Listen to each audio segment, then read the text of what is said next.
After a lot of battles during 6 weeks in three qualifiers, the Latam teams are back for the next stage of our Call of Duty Mobile World Championship 2026. I am Igor Lennox, your host and commentator, and I'm alongside my friend, my buddy Gil Mania. How's it going, Gil? I am doing fantastic, and I'm thrilled to be starting alongside with you, Lennox. It's going to be a blast. As you mentioned, all of these teams have been fighting for the better part of 6 weeks, but they are yet again starting another challenge this weekend.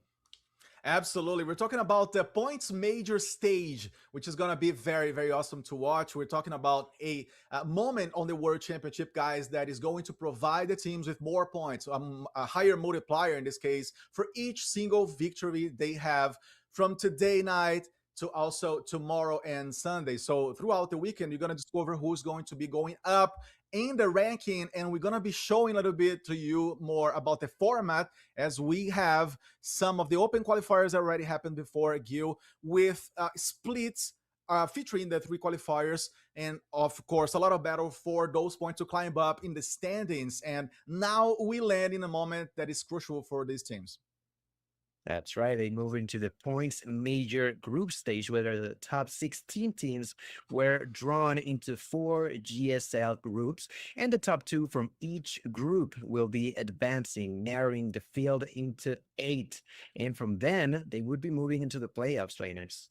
Yes, and then top two teams from each region, in this case Latam, for us here, are going to be advancing to the playoffs up ahead in the late portion of the year. We're talking about the in-person, the World Finals, which are going to happen, of course, until the very end of 2026. Again, guys, I'm very excited to be here live, having the chance of casting in a second language for me, English. So be welcome to the chat and stay with us until the end. Hit the like button, of course, and follow our channel. I already see a lot of friends coming in to enjoy how the Brazilian and the Hispanic teams are going to be playing today as well, along with tomorrow and Sunday. Gil, we have a lot of money on the line here, and let's talk about that because it's a very, very cool prize pool. 35,000 American dollars. That seems to me a very beautiful number. Absolutely is. And for these top eight, starting on top seven and eight, they're going to be taking home $1,000. Not place six and five is going to be 1,500. For the top four is going to be 2,500. Top three, 4,500. Second place is going to take home 8,000, and the first place, Lennox, is going to be taking 15,000. That's right, ladies and gentlemen. This prize pool increases a lot if you compare it to what we saw on the qualifiers, and it only makes sense because all of the 16 teams have fought so hard to get into this point. And as well, let's also talk about the socials. Make sure that you are following the official X account, Instagram, and YouTube. Make sure that you don't miss any of the action, because this major is for Latam, Linux, but a lot of action has gone by today. And I'm talking about the region of Japan and Europe, who already started their own majors. Of course, you're absolutely right. So the only chance for you to be informed about all this is going to be following, as Gil said, the official socials. We have to remind you that NA points major already happened as well during the past weekend, and it was awesome to see those results, the upcomings of teams, and of course the battles for the top. And many teams try to climb their ways into the upper positions of the ranking, which we're going to be talking a lot during the entirety of these next days. As you said, Gil, we're going to have a lot of fights, and it's cool to see these teams going up and meeting each other again, because as we've said before, they have played against each other during the last weeks for the summer split composed by three qualifiers. So it is a moment now for them to cement whatever they've been working on, all the qualities they were able to put up. It is a very, very interesting transitional, of course, stage as well of the World Championships from the regionals, or from the regional portion of it to the more global scale. And it's very interesting to see how a lot of things can happen, can change within the qualifiers onto the majors. And I'm talking in this case about, for example, the Indian region, where Galore is faced godlike on the grand finals. And it was actually I would say a disaster on the side of Dolores. They, unfortunately enough, were not able to keep it up on the grand finals and ended up losing 4-0, if I'm not mistaken. And it's interesting to see because Galores has had been the strongest team, winning two of the three qualifiers, and I can say the same for here on Latam. We had the the number one place for Street Gaming. Then on the second qualifier, it was free agents, and on the third one, back again into street gaming. And talking about that, we also could start talking about what's going to be the first match of the Linux, because I feel like it's going to be a good one. You're absolutely right, my friend. Coming from Galleries, the super team, as they called back in the day, representing Latam, which obviously now plays for in the moment for India or at the Indian region in this case. But yes, coming to the Latam, to the actual teams playing in the Latam region, we have to talk about the first match, which is going to be very interesting for Group A. So we can already approach, as you guys could see before, Street versus Gil Zero Armed. In this case, it is going to be a very challenging game for Zero Armed. That's how I want to begin this talk, because Street has showed a lot of power in the last weeks, but I don't know much about Zero Armed or what they want to bring to the table here. It's going to be quite interesting and potentially one-sided, but let's just let the teams talk about that through the games, obviously, because a game has to be played and they need to produce results as well to face a team like Street Gaming, right? And I mean, I'm gonna be honest with you. I always like to see Cinderella's story. You know, Yeah. the underdog putting up a fight against the top tier teams. But Linux, I'm gonna keep it realistic on this one. I feel like it's going to be a bloodfest for the side of Street Gaming, and it's Yeah. nothing against the side of Zero One Armed, but it's the fact that Street have dominated pretty much every single team that they faced off, except for that one time against free agents. But outside of that, I don't think they dropped a single match throughout the three qualifiers. And for them to begin dropping here now in the major, I would highly doubt it. So I feel like it's going to be, unfortunately, a quick one. But at the same time, I would like to see what Zero One Arm can put into the mix, what they can bring into the table. And I mean, I don't think, unfortunately, they will take the match. I'm gonna be realistic, but I would still like to see them fight as best as they can and have those moments where they can show what they're made of. Absolutely, and that's gonna be their chance to do so. But on the side of Street, as you posed very well, it is a team that comes from two victories or two qualifiers as champions out of three. They have absolutely showed their power. They were also the runners-up on the first qualifier, so it is a very much ready team to represent the region as a whole, and they have a lot of qualities. Now, on the other hand, we have to talk about Zero Armed as a team that is very much on the spot and under pressure already to begin the series. As we do know, Gil, Street likes to begin these games or these best of five series, increasing their firepower. They like to pose a pace, and then if they're able to do that, it's just from there up, because they usually have a better win rate when it comes to the end of the series. They grow up on those numbers as we move from hardpoint to search and destroy and then control mode. As we can see, they have a very strong roster, great names. These guys are very respected, and many of them have been playing the World Championship for a long time. That's right. And there you have them. There's Street for the team. There's going to be Maggie, Sriwa, GTO, Kayat, and Vigo there. On the side of Zero One Armed is going to be Devoted, Void, Isrino, Kotsa, and Slade. And well, Linux, we already talked about these two teams, and we're only a few moments away from starting the match. But of course, before we start the match, we are now going to be taking a look onto what the videos are going to look like. Oh, I love that moment, because then we can like polish our predictions when it comes to the series as a whole. We're gonna begin with a takeoff as the first map for the hardpoint guys. Follow me with a firing range, and then standoff, potentially getting to a Hacienda as map number 4 and Slans map 5. Gil, let's all take a photo of this beautiful draft, because it's going to be helping us to tell a lot of stories. but we had some bans as well, Combine and Arsenal when it comes to HP. That's right. And then on the search and destroy banning meltdown alongside with Tunisia. And for control, it was raid and crossroad strike. I gotta say, Linux, I do like the rotation map for this first match.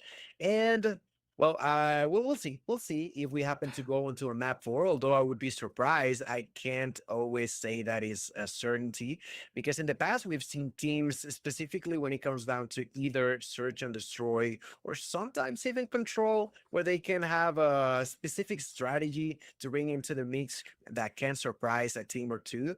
So we'll see what Zero Unarmed can do for themselves. I hope you all are ready because these should be starting soon.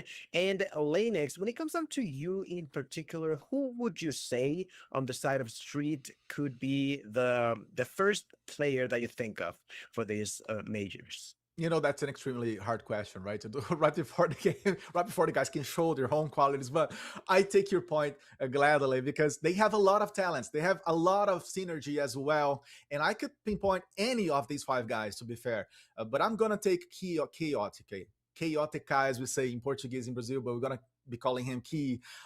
Key, he has such a force when it comes to staying inside of the OBJs for the hard point specifically. Is such a strong player when it comes to trading, but as well dialogue or having conversations with the objective itself, which is obviously the nature of hard point. So I'm eager to see how he's going to be playing today because he has been the MVP in many past games for Street. But I also want to give it back to you. I want to listen to you on this. I'll give you back the question. Who do you see shining today for them? Okay, okay. Well, I think that we could also see a lot coming down from Vigo there in particular. Perfect. I feel like being, of course, the AR and SMG can bring a lot of fun into the mix, and even more so in a map like Takeoff. I feel like if he does go for the SMG, I feel like that's going to be bringing a lot of fire. And as I say that, we are going to get straight into the games. Why don't you start it, Linux? All right, we are on the way. Let's go for the first map, guys, in the first series of our schedule today. We have Zero on the left-hand side of your screen, and then Street playing on the right side. Apparently, we're going to be cutting back into the booth because the game is it's on, but it's not really on yet. Gil, some adjustments to get done, and we could see all the intensity right off the bat going to the middle of the map, right? Absolutely, absolutely. And it's going to be fun. It's going to be interesting. Now, mentioning the names once again for the side of Zero One Armed, those are Devoted, Israino, Kotsa, Slade, and Void. Me in particular, as you mentioned at the beginning, I also don't have a lot of knowledge coming down from them. I'm not too sure who could be the player to watch. So I'm going to be keeping an eye for them to see what they can do against a team so strong. I mean, Linux, it's difficult to say it otherwise. Yeah. Street Gaming are in it to win it. They've done it twice on the qualifiers, and I'm sure they want to do it again here in the major. But, well, they have to follow the steps. And those steps, in this case, unfortunately for Zero One Armed, this is the first one, is the first match. And remember, for these groups, the way that it works is very, very simple in case you don't know how it is. Basically, you need to aim for 2 victories. If you win 2 matches, you move on to day number 2. If you lose 2 matches, you would actually be going home.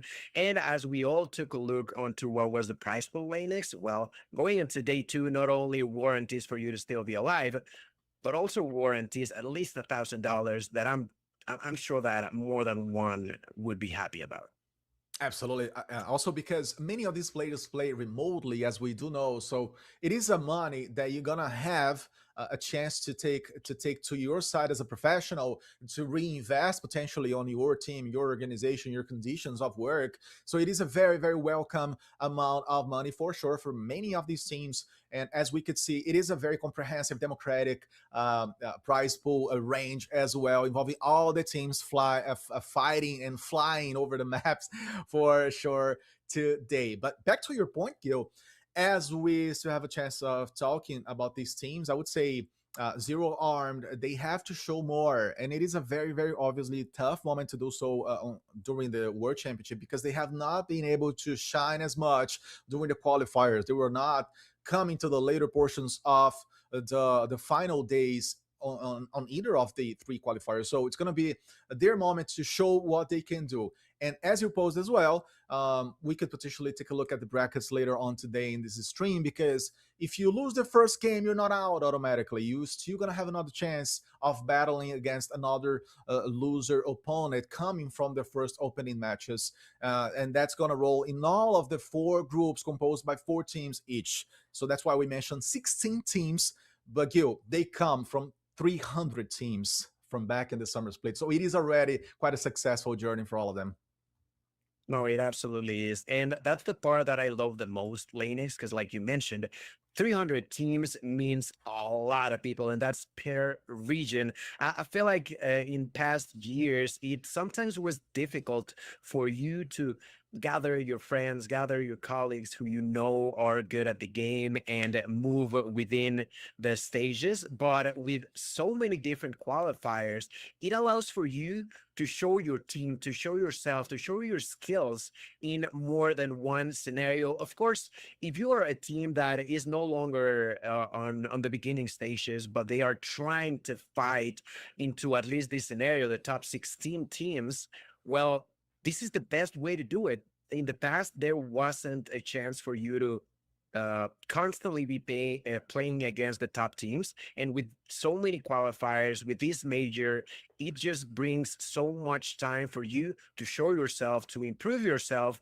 and to make sure that you are managing to stay consistent, which is something that is easier said than done because we know how hard it is to actually be consistent when it comes down to a tournament or a qualifier, rather. That in total, if I'm not mistaken, how long is it like playing? It's like 3 months or so. 3 months, yeah.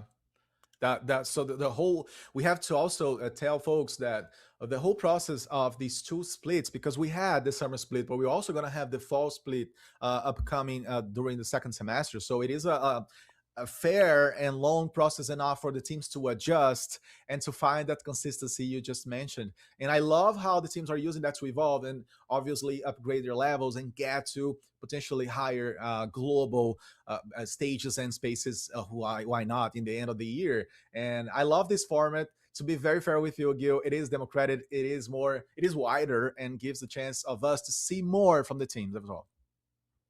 Absolutely, and I love it. I love it. When I saw the changes for this year, I was very, very happy for the format. Like I mentioned, it just gives you time, and I feel like time and having the spotlight, it's important. I can give you an example of one of the teams that played on the qualifiers. It was a team that played, if I'm not mistaken, against free agents, and free agents won 3-0. Yes, absolutely. It was brutal.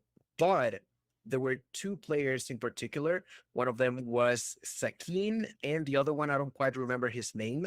But although they were losing, whenever they were on camera by the observer, they were doing so good. And when you're doing even individually so good against a team, it already gets people to talk about you, right? It's Yeah. it's not easy for people to get to know you, but with this format, that's the beauty of it. You get the chance to eventually show yourself to the world, not only as a team, but also as an individual. And I feel like that increases even more so into the narrative.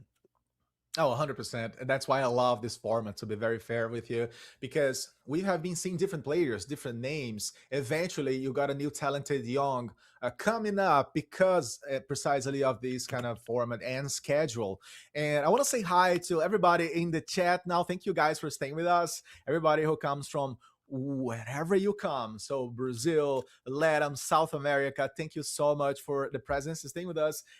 Hit the like button again and share the stream, because this is the international stream we're talking about, the official international stream of our points major, broadcasted here, obviously, as you can tell, in English. And on the top of that, you're gonna be able to see other regions in other weekends. So just stick with us because it's gonna keep being awesome, Gil. I cannot wait to hop into the map and to see how strong Street's gonna come and how defying, how challenging Zero Arm's gonna try to be.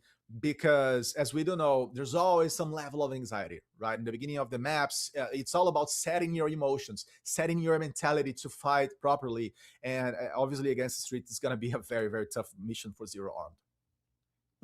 And also to talk to you guys about what is also going to be happening on the other groups, because, well, this is a group A that we're starting with. This is Street Gaming going versus Zero One Armed, but there's plenty of action actually happening at the same time. We have, for example, just speed running through names. It is Amigos versus Yes. Novatos. It is Mythic Verse versus Tewas. We have Free Agents against CL Team. We got Evox Gaming versus Galaxy Esports. There's Perfect. just so much action. Oh, actually, we do have it in screen for Group B. Amigos Gaming and Novatos and Mythic Verse versus Tewas. And I feel like it's also interesting that, well, we are unfortunately not going to have enough time to watch every single one of them. Yes. But in a sense, I feel like some teams may feel a relief. I feel like also being on the spotlight it can be nerve-wracking at the same time. Oh, we can for sure, and I'm sure also many of them love to not come to the stream. Also, not revealing material, of course, right? There's always a strategic reason why you don't want to be seen by the world. But here we have the C group, guys. Free agents versus CL team. It is again one of those Hispanic versus Brazilian kind of encounters. We're gonna delve more into that soon. And also as the second game, OST Gaming, which I'm assuming it's a Brazilian team because of the word OST, which is West in English, versus Bahamut. So these are the four teams of the C group. As you can tell, they're going to be battling on the top of our displayed games here in the stream. D group is composed by Evox Gaming, GLX Esports, and Arises X versus Aura Gaming. Again, Gil, that very balanced composition in the groups between Brazilian and Latin teams, as I said before, the Hispanic Latin teams, excuse me. That's right. And on the D group, in case you guys didn't take a look onto the Play Mobile link, well, Evox Gaming ended up being the top 4 seeded team for this major, and that's why they are here as the top team, at least on the D group. Then, well, it is also gonna be nice to see how much they can move on the RI's 6S and Aura Gaming. I feel like there's so many teams, so many players that we can talk about. The diversity is just amazing. And as you stated earlier, before we even started the broadcast, Linux, there's teams who are filled with only Brazilians, but there's also teams who are just part of Brazilians, but then also other people who are from Hispanics, and then there's the Chilean teams as well. It's just a variety of a mix-up in between the Brazilian and non-Brazilian teams that brings a lot of diversity into this major. Oh yeah, and that's what we love. As we hop into the map, guys, so finally, there it is. Let's talk about Zero Armed on the left-hand side versus Street Gaming from Brazil on the right side of your screen, as we already have the first battles for the P1 getting underway. We had the voltage falling down, getting gunned down at this point. We have Ponce also trying to advance. GTO coming for the central position, and the Brazilians already take over. They already set up things, and let's see how much of that's going to be. Obviously giving a trade to the whole map, Gil, as we head into the second hill in a little bit. There it is, Maggie prepping the scenario, prepping the terrain as a nation. And 30 nothing now for Street, beginning very well at this point. Absolutely, just locking down, securing the first kill, not allowing a single second onto the 0-1 arm squad, and in here they are struggling heavily to at least try to fight inside the kill. They finally were able to contest it, and there they secure their first point, and that's as expected. We know how strong Street Gaming is, and at the end of the day, Zero Unarmed, I'm sure that they're gonna pour their hearts out. That Lanix, this should, at least on paper, go all the way straight into the Street Gaming squad. Yeah, that's what they make sure to do. Already heading here to the 50 points on the beginning of this takeoff, guys, versus Zero Armed. It is a very, very how can I say, one-sided game at this point, as we can tell. We already see a death machine on the hands of Maggie for Street Gaming, dominating not only the respawn zone, but the objective itself, and obviously creating quite a zone, opening up kind of a perimeter around the spot itself to prevent Ron from contesting, from responding to this. Guess what, Gil? 83% of a win rate on the hard points for Street Gaming so far in the tournament. So they have a massive positive performance so far in this game mode on the championship, on the worlds. At this point, it is going to be very, very complicated, obviously, to reverse that. And Zero Armed feeling the pressure, trying to rotate to the next hill. Let's see if that's going to be enough. Well, let's see. In here so far, the player with the most kills is going to be Deagle there. Actually, already has that operator available. That was the claw, if I'm not mistaken. And as we begin rotating towards kill number 3, let's see if 0-1 Arm may be able to go for a surprise. Maggie is going to be the first one there. He begins the fight against Devoted, takes that kill like it's nothing, turns around, and there is going to be the Sparrow used by Consta. Consta there finding a double and clearing up the area, finally to be spotted by the squad of Street Gaming. But ladies and gentlemen, 0-1 Arms finally securing some time inside of the kill, doing a great job and good usage of the operators. Get a little later to the claw, but that operator was used and it was key, was central for Zero Arm to search for the game. And I love the works of Isurino, as we could say, and also Konsa, bringing the Sparrow in a double kill scene. We can tell Street Gaming heading towards 100 points versus 25. It's going to keep being quite a battle for them, as we see the edge, the cushion is built upon, and Digadator comes to absolutely annihilate Slade. He goes for the double kill, taking Void down as well. It is going to be a matter of 100 points kill ahead of their opponents to lock the P4, as we already see Brazilians dominating the spot and setting the perimeter again versus Zero Armed, who cannot respond. They try to come with the equalizer now, and on the top of that, a War Machine. Very good job by Isurino with Kongsa to try to gain terrain. They are able to hop in and dominate the spot. Once again, the operators are going to be huge for the side of 0-1 Armed, doing a really solid job to making sure that they take in as much value as possible. Yes, they're struggling when it comes down to the gunfights, but in here, those operators have been their bread and butter there. Through the smoke, Isurino will try to once again clear off that area. Suiwa from the outskirts of it will find a double, finding himself inside of the hill. There's Deagle there, finding one, and finally clearing up that area. But are you all not entertained? Look at 0-1 Arm proving to us that they are alive and running, trying their hardest, pouring their souls into this match. And, well, I gotta say, they're not doing too bad. Oh, they're not doing too bad at all. You can tell the confidence, you can tell the speed of the rotations and dominating the next spot, the next hill with a very much high level of precision, I would say. As we can tell, the players are coming to the core position of takeoff again. We're going to be seeing a lot of encounters. We're going to be seeing, obviously, keep seeing what is happening already, which means Street, rolling over their own card and dominating some key positions, staying at the choke point to prevent Zero Armed of having any kind of comfort. We could tell before that the whole kill feed was purely yellow, meaning they were, getting a lot of kills versus Zero Armed, and it is a matter now of talking about Zero Armed, who are able to stay and retain some points at this moment, Gil. That's right. In there, heal uncontested. Suiwa still not finding himself inside. I'm actually intrigued to see what the timers will look like at the end for the side of Street Gaming. Of course, you mentioned how he always loves to be that OBJ, but in a match like this one, I feel like they just have been rotating that OBJ player among the 5 of them. In here, inside of the hill, actually rotating quite early, is going to be the side of 0-1 Armed, and I feel like that's the smart choice. choice, right? Maybe they are losing the majority of those one-on-one gunfights, but they've been trying to constantly just adapt to what street gaming is doing. Of course, it's not perfect. Of course, they have struggled, but they have managed to find those openings, which again, a team as strong as street gaming is just not easy to do. And they begin to once again rotate those operators. This time, not with the same success, latest. But look at them as they are actually already approaching the 100-point mark on the side of 0-1 on. They're walking to that direction for sure.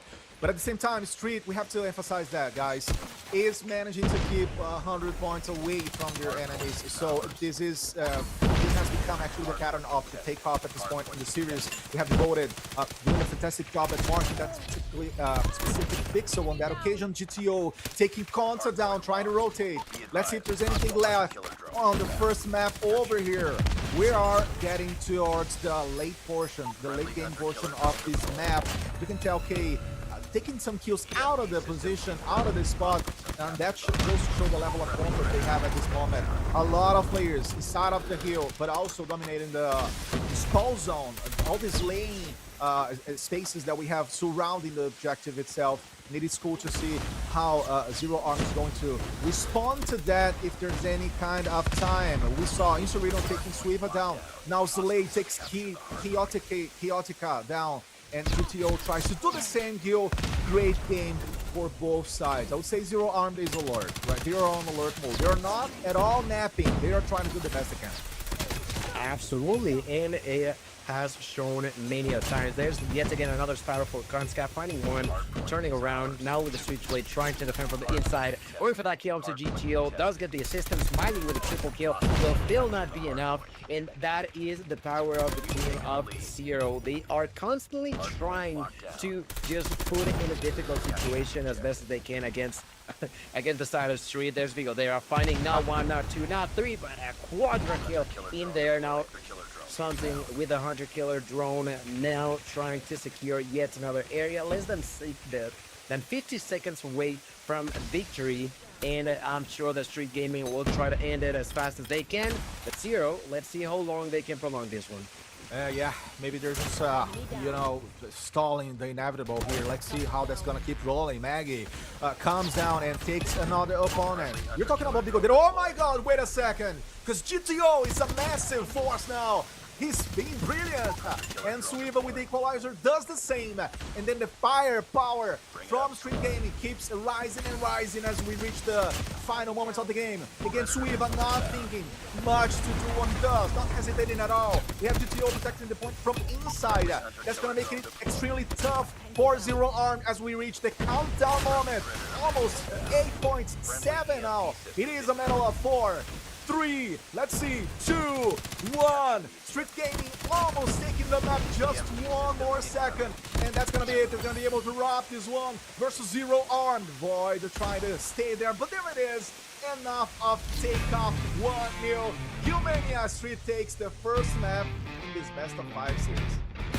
That's right, 1-0 victory for the side of Street Gaming, 250 to 83, and it goes as expected. And the number one seeded for the Latin American region will take map number 1. And in case you guys missed it at the beginning, remember that as we take a glance onto the highlights of this first game, this will be a best of 5, all right? Make sure that you keep that in mind. And, well, as we finish this game, Lanix, those were I feel like the two players that we mentioned actually, right? Key and Vigodera doing an outstanding number when it comes down to the kills. But I can say the same thing about the 3 others, Suiwa, GTO, and Maggie. They were just doing fantastic, you know? They were trying to, in a sense, even just trying to rush for the kills and trying to get them themselves and not the others, you know? I mean, I'm going to agree with you. I think they had a sense, right? Tactically speaking, of the game, of the map, of how that was going to pan out. And then, obviously, they were a little more cautious in the first flags to rotate, dominate some key positions, and hop it in there. But then, as you said, in the very end, I would say it became more a matter of fighting, of getting that confidence, with bullets against your opponents. And then, as they saw, they could reach the 100 points before then Zero Arm could reach even 100. They knew that was going to be enough. That was going to be it for them. GTO doing massively beautiful play at that very point. So yeah, it was a matter of finding those final points and locking it up. 1-0, as we see again, as I said before, Gil, Key as the MVP. Kaoteka or Key, 51 kills and an impact that gets close to 200 points. That's bizarre. That's a very high level of influence over the game. I'm gonna say this: he didn't have a lot of time inside of the OBJ itself. Usually he gets close to 2 minutes. On an average, he usually gets also like a minute and a half, a minute and 40. But who cares? That was enough for them to win. Yeah, no, absolutely. And well, we're now gonna get geared up for the second game. It's gonna be Search and Destroy and Firing Range. And as we stated before we even starting this best of 5 series, Search and Destroy is the best scenario for the side of 0-1 Arm to try to just find the right strategy. Do they want to push, or do they want to go for picks? Do they want to just try to be sneaky and get around through one of the sides onto the opponents? Well, we'll see. It is not going to be easy to do something like that against someone like Street Gaming, but it is possible. Street Gaming are human and mistakes can be made, and that's where it's going to be very, very important for the side of 0-1 Arm to make sure that they are not making that many mistakes and to try to capitalize onto whatever Street Gaming may provide for them. Even on the qualifiers, a few times, I think it was even Street Gaming that one of the unexpected teams took quite a few rounds from them. So it is possible. It is possible, ladies. Yeah, it is, for sure. On that note, Street just lost maps to free agents and amigos during the entirety of 6 weeks. That goes to show how strong Street Gaming is, not conceding a whole lot. As we see, Maggie's already planting this one down. Street's gonna come to the attacking side, and 0 Arm's gonna have to defend on the first half of this firing range. Maggie taking down Suiva as much, and there it is. We already have 1-0. Gil, that was a fast decision process by the Brazilians, dominating the A side, closing the spots and getting it done. That did not look pretty for the side of 0-1 Arm. That was a perfect round for Streets without losing a single player. Now, everybody rushing towards A-Long. The one defending here is going to be Slade. Slade doing a little bit of damage, but still not going to be enough. A lot of concuss will connect with a lot of the players from Street Gaming. Void takes the advantage to find the knock onto Chaotica. That is going to be a 2-for-1 trade, but they are also going to be planting the bomb in the middle of the map. There's going to be Beagle there, who finds himself in the middle of a fight and gets executed by Isurino. That is a great answer on the side of 0-1 Arm, and Lanix, the bomb may be down, but it's a 2v2. It's a 2v2, and it depends also on the trade he's going to be able to put up with. Absolutely, as we see Maggie! Double kill for him! To show who's the boss in the trailer on this firing range and keeping the bomb alive and thinking. What a great and fast response to defend that bomb on the ground. Beautiful job, right? So it is all about the patience. Obviously, it's all about the pacing. But then, if you don't have the bullets, you cannot sustain whatever you want to do. So we could see them getting to an equalizing point. They were almost feeling a taste of the game, but not yet. But as I say that, we have Isurino taking 3 down. Chaotica is going to respond. A very, very good job to stay inside of there. It's 2v2 at this point. Let's see how that's gonna unfold for you guys as well. Isurino taken down by GTO. We have Chaotica trying to kill someone. Whoever comes on front of him is gonna go for it and takes Void to the ground with a 3-0. That could get a little dramatic, right, Kyo? It was getting a little shaky for the Brazilians, but they managed to find the solutions. And this time around, as we start round number 4, so far on the side of 0-1 Arm is actually Isurino, the one who has managed to find more than a few kills. That's actually 4 in total for him. And if I'm not mistaken, he was using the side of Void, the sniper role at a distance. Void with an 8 takes the kill. A lot of action gonna happen at the same time. That's a 3-2 trade in favor of Zero-1 Arms. 3 are gonna try to equalize those numbers. Not gonna be possible now. GTO connects a tremendous shot onto Consta. There's the revenge kill by Devoted. That's a 2v1, and it is gonna be very, very important for both Devoted and Void to try to play it smart, try to be together. They are actually super, super far away from one another. Yep. I'm not too sure if that's the right call, but on the bright side, GTO does not have the bomb lane. It does not. He's gonna have to come to the fire pit to try to get it. GTO very much talented, such a force from the Latam, once being compared to Lucas, who now plays out of Brazil at this moment. As we have GTO, the only player alive for the side of Street, try to find that objective. He's gonna have to sneak peek and maybe clear some spots. He takes Devoted down. Amazing bullet right there. The shot came through. Potentially another one. GTO for this attempt. And wow. Finishes him off for finally a point to the side of Zero Arm, coming into the firing range for the first time. Still questioning the decision-making on the side of Zero-1 Armed, but Void manages to close that one in their favor. It was a 2v1 that was played very, very off-putting by the side of Zero-1 Armed there. Void gonna be executed by Maggie. Maggie pushing for more, finds the double. Maggie just thirsty for blood, gonna try to find the next one. There's Slade trying to push. Devoted finds the first. They're gonna go all the way around both Bigodera and Sriwa. They tried to surprise them on the side of Zero-1 Armed. That is just simply not gonna be possible. Double kill there for Consta, who then gets bodied by none other than Maggie. Maggie has been on fire when it comes down to those kills. 9 total for this Street Gaming player. 9 kills for him, 4 rounds for the side of Street. And we are gonna be starting round 6. Linux, I feel like Zero maybe didn't have their best strategy when it comes down to this fire range. I'm gonna have to agree. You know, not forcing some changes by Street, who keep rolling against opponent. Suiva takes another one down. It's gonna be a battle of Devoted versus 3. He's gonna be able to do something here. Is there any time for any alternatives? He's gonna go into the trailer, potentially try to get close to the bomb and try to respond to this. Comes out, goes for Maggie. But Maggie reaches the kill number 12 in a battle of 6 rounds. What a beast he is feeling himself today. Comes out, guns blazing, doing it all. And so far, Gil, you have to observe that Street has been exploring the A side. They have not needed to change to the B bomb side in this first half of fighting. That's very incredible. That's very interesting.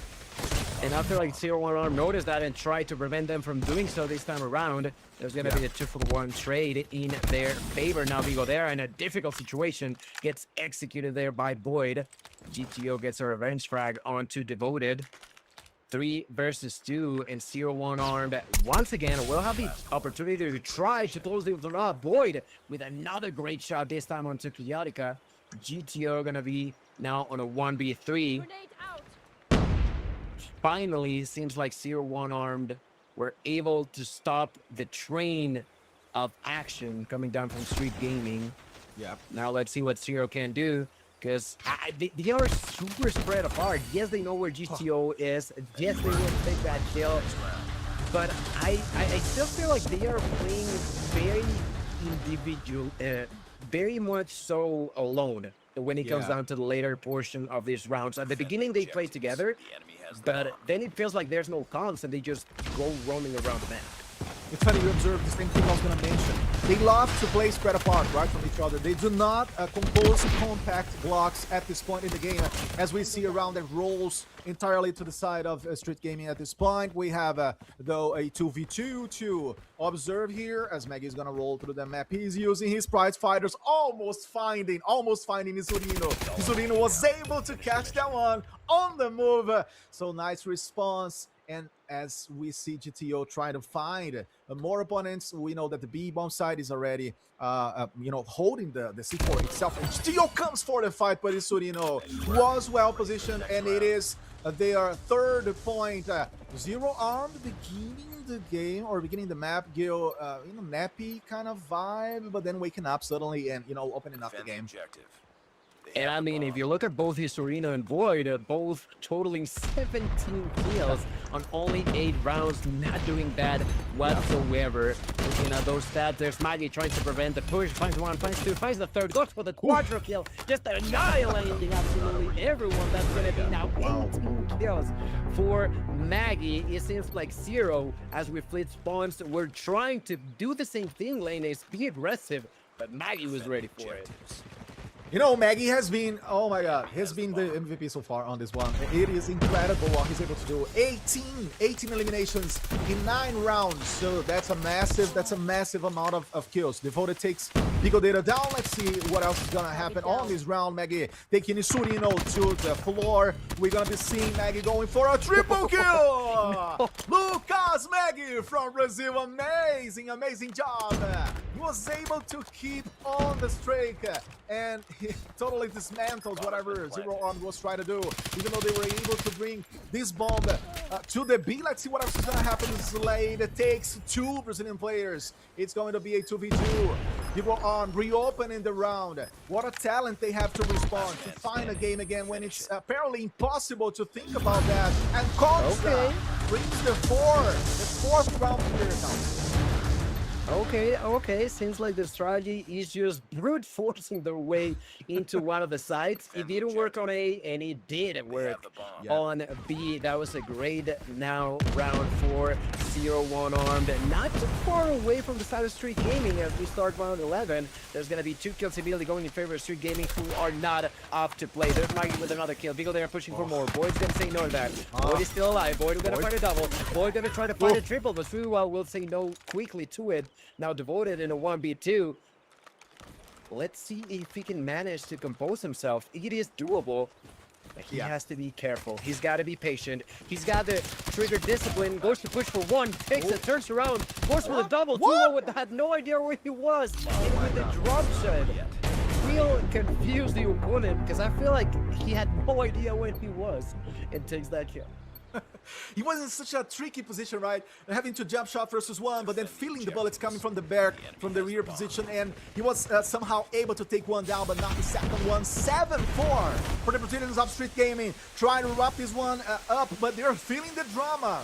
The tension is growing up as Zero Arm is not behaving like an underdog. They're behaving as a mighty, as a deserving contender for this map number 2. We have GTO coming up to the A bomb site. Let's talk about Suiva as well, trying to go up in that tower. We have a 3v3. It is the case of Zero Armed having the bomb on their hands.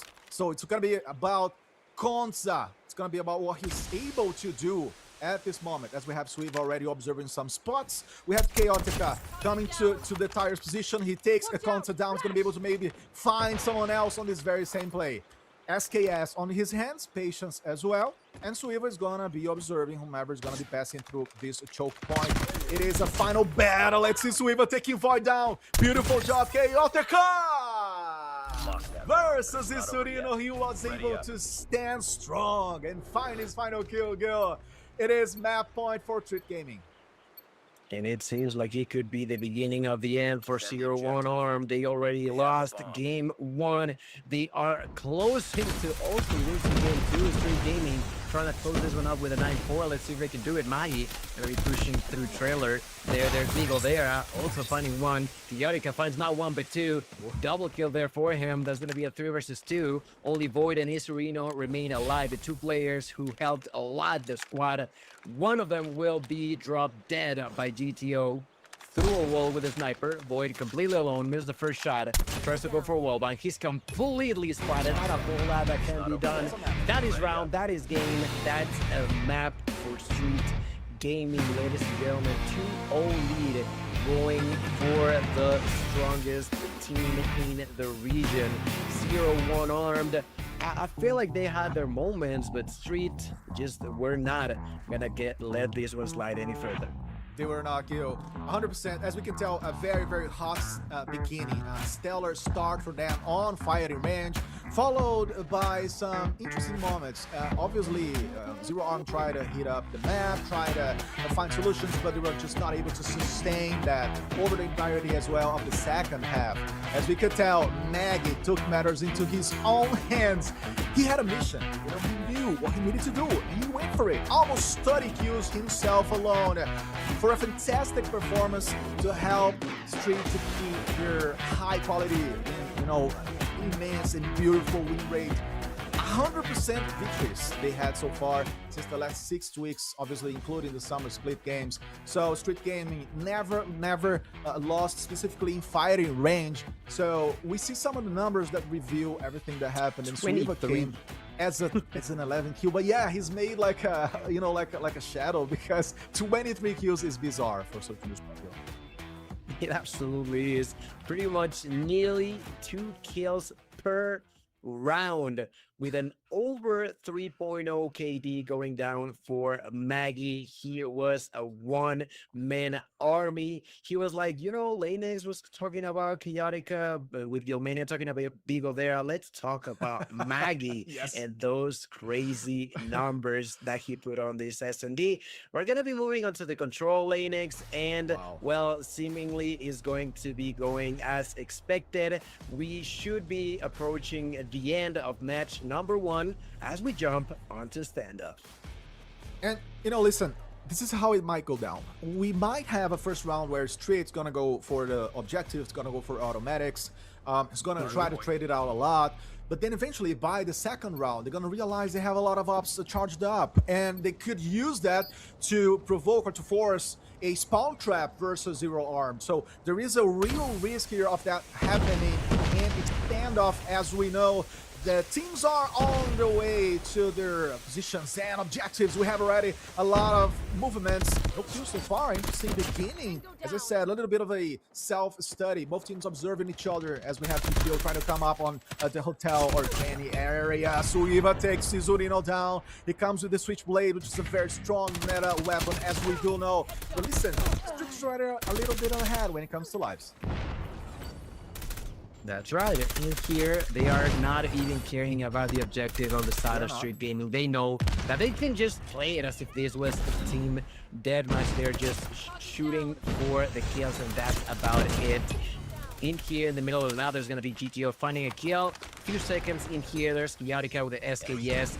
Just a lot of chaos all across the board. But within that chaos, there's the control from the side of Street Gaming. 23 to 13, already a 10 kill gap. And that is going to be just getting bigger and bigger as we end this round. There's 1, there's 2. That's now 4 total for Maggie. And this time around, the one with the most kills, at least on round 1, Linux, so far has been Suiva, who has been pushing like crazy. Finally, he's gonna be stopped, but the damage done in the round is nearly over.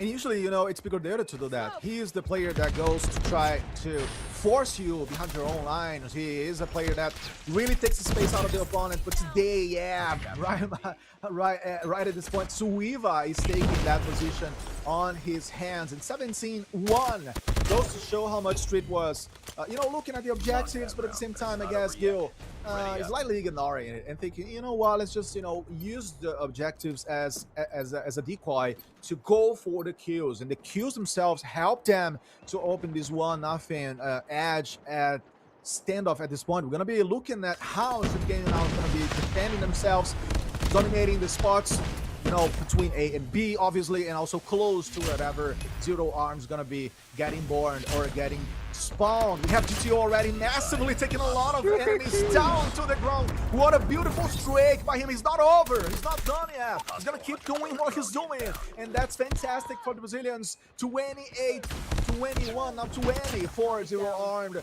They're already looking very shaky. No mercy on the side of Street Gaming. Look at Suiwa already now pushing with the equalizer. We'll find 1.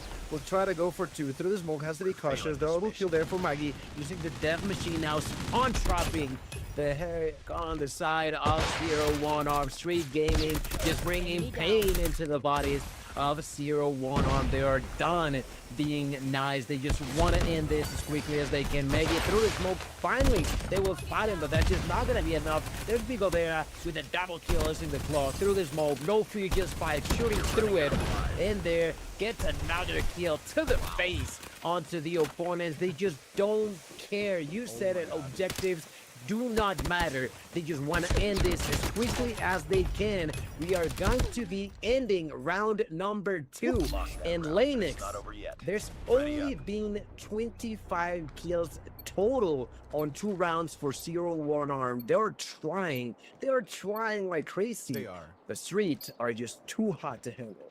Absolutely. If you take, the amount of kills that 2 of the street players got in some way, you're going to be having the whole amount of eliminations that Zero Arm were able to provide. So for sure, it is a very much one-sided game. There's a huge difference on, I would say, quality here to decide, to define. Obviously, the intention is there, as you said. It is a very tough game, though, a very tough day for Zero Armed, who are trying their best, but just not possible. How about this, Gil? Street Gaming has a 95% of win rate in Control Mode. And I'm not even kidding. We just lost 1 raid map, as we could see, a beautiful Pred. 2 beautiful Preds, actually, to be fair. And, dude, this is not going to look good for Zero Armed. If things keep rolling as they are, because Street Gaming know what they're doing. Oh, brother, 24-14 in there. Maggie will actually be executed by Void. Void being the player doing the most for the side of 0-1 Arma, already totaling 13 kills for him. With Vigo there with a spear trying to rush into the opponent is not going to be possible. 2013 in fear. They're fighting from inside of the hill. There is Riwa finding that knock. The answer comes immediately from the side of 0-1 Arm. There's the claw gonna be used by the goated, but quickly gonna be executed by Chaotica. 23 seconds left, and this time around the lives are dropping, but the time is getting shorter for Street. Definitely shorter, as we can tell. 13 kills versus 8, so that might be the momentum of Zero Armed inside of this map. So far, trying to find a lot of kills, trying to respond, suddenly opening up the map again. Yeah, less than 10 seconds. And let's see how that's gonna pan out, because now it is a matter of time as well. Street Gaming, 3 lives of an edge. And Vigo is gonna pass with it. Oh boy, that was not possible because Counter was right there. Let's check on GTO, Chaotica. We see a lot of the Brazilian players trying to go for the eliminations. And we have, of course, another battle with Konza at this point. Just 1 player left, and that's gonna be it. It's gonna be in game for Street Gaming. Almost cementing this one. Almost going for a 3-0 on the series as a whole, but Void is still alive. But time is also the enemy of Zero Armed. And just like that, we have a good game, well played. Gilmania GG, WP for Street Gaming. That's right, ladies and gentlemen. 3-0 on Control, 3-0 on the General. Serious GG, well played. 0-1 Armed. Let's be reminded, it's not out yet. This format allows for them to eventually now face onto the loser of what happened on the other side of Group A. But that was a really, really quick one. Street Gaming, we're just not messing around. If you compare it to the length of both the hard point and the S&D, this time around they were just rushing for it. In a control where you have been just outslaying your opponent like crazy every single time, they can just do what they did and just push, continuously try to overwhelm the opponents, and that's exactly what they did. Not even the operators were enough on the side of 0-1 Armed. We saw some capability when it came down to strategy with those operators on the hard point, but it is very, very difficult to move that same strategy when it comes down to control and with how much of a faster pace it is when they are just constantly having you on your spawn. It was super difficult for 0-1 Arm to get off of spawn, which make it just pretty much impossible for them to strategize what, when, and where they were using those operators. For sure, the ops had a role, and you could see that Street was very confident in using many of them at the same time, which was responsible for them dominating the map, which is in the end of the day what matters. Now, when it comes to control mode, Gil, I had a feeling that Street they felt a little bit around where they were defending. And on the other hand, I would say Zero Armed almost felt some momentum, right? They got this close. They got to 8 kills versus 11 on the side of Street. So that Mhm. was how much they were close to a giant, to a powerhouse like Street Gaming. But today, not enough though, because in the end of the day, it's all about what you accumulate. And when it comes to maps momentum, I think Street did a great job. They did the homework. They brought the advantage. They brought the confidence since the beginning to the series to its end. And now, as you said, it's not bye bye goodbye yet for Zero Arm. They're gonna have another chance, and they're gonna have to do it better. That's right. And well, it seems like that was the end of match number one. It definitely was a fast one, but I hope you guys enjoyed those first series. I hope that you guys don't forget to continuously be rooting for the team that you love the most. If it's Street, if it's Amigos, if it's free agents, whoever it is, make sure that you are showing that support on the channel. Make sure that your voice is heard because it is important, and make sure that while you're at it, you drop a like into the stream. Make sure that you are also supporting the event. And before we move on to the next series, we're gonna be going into a small break, but don't go anywhere. We'll be right back with the next series.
And welcome back to our points major stage in the Call of Duty Mobile World Championship 2026. Again, I'm Lanex, your host and commentator, and today, now I'm going to be joined by one of the top NA players, a guy that has a lot of experience and for the first time coming to the world's broadcasting officially. How's it going, Adam? Good to see you, Things man. things are well. Thanks for having me. I'm very excited to be here. Excited to watch these games. The first series went pretty incredible. I mean, it was kind of expected Street was gonna, take over because of the experience.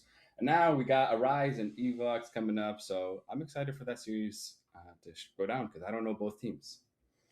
Nice, nice. Yeah, it's going to be a pretty even game, I would say, because of the fact that these two teams usually are strong on revealing talents. So I would say they're, trying to claw their ways into the top of the region.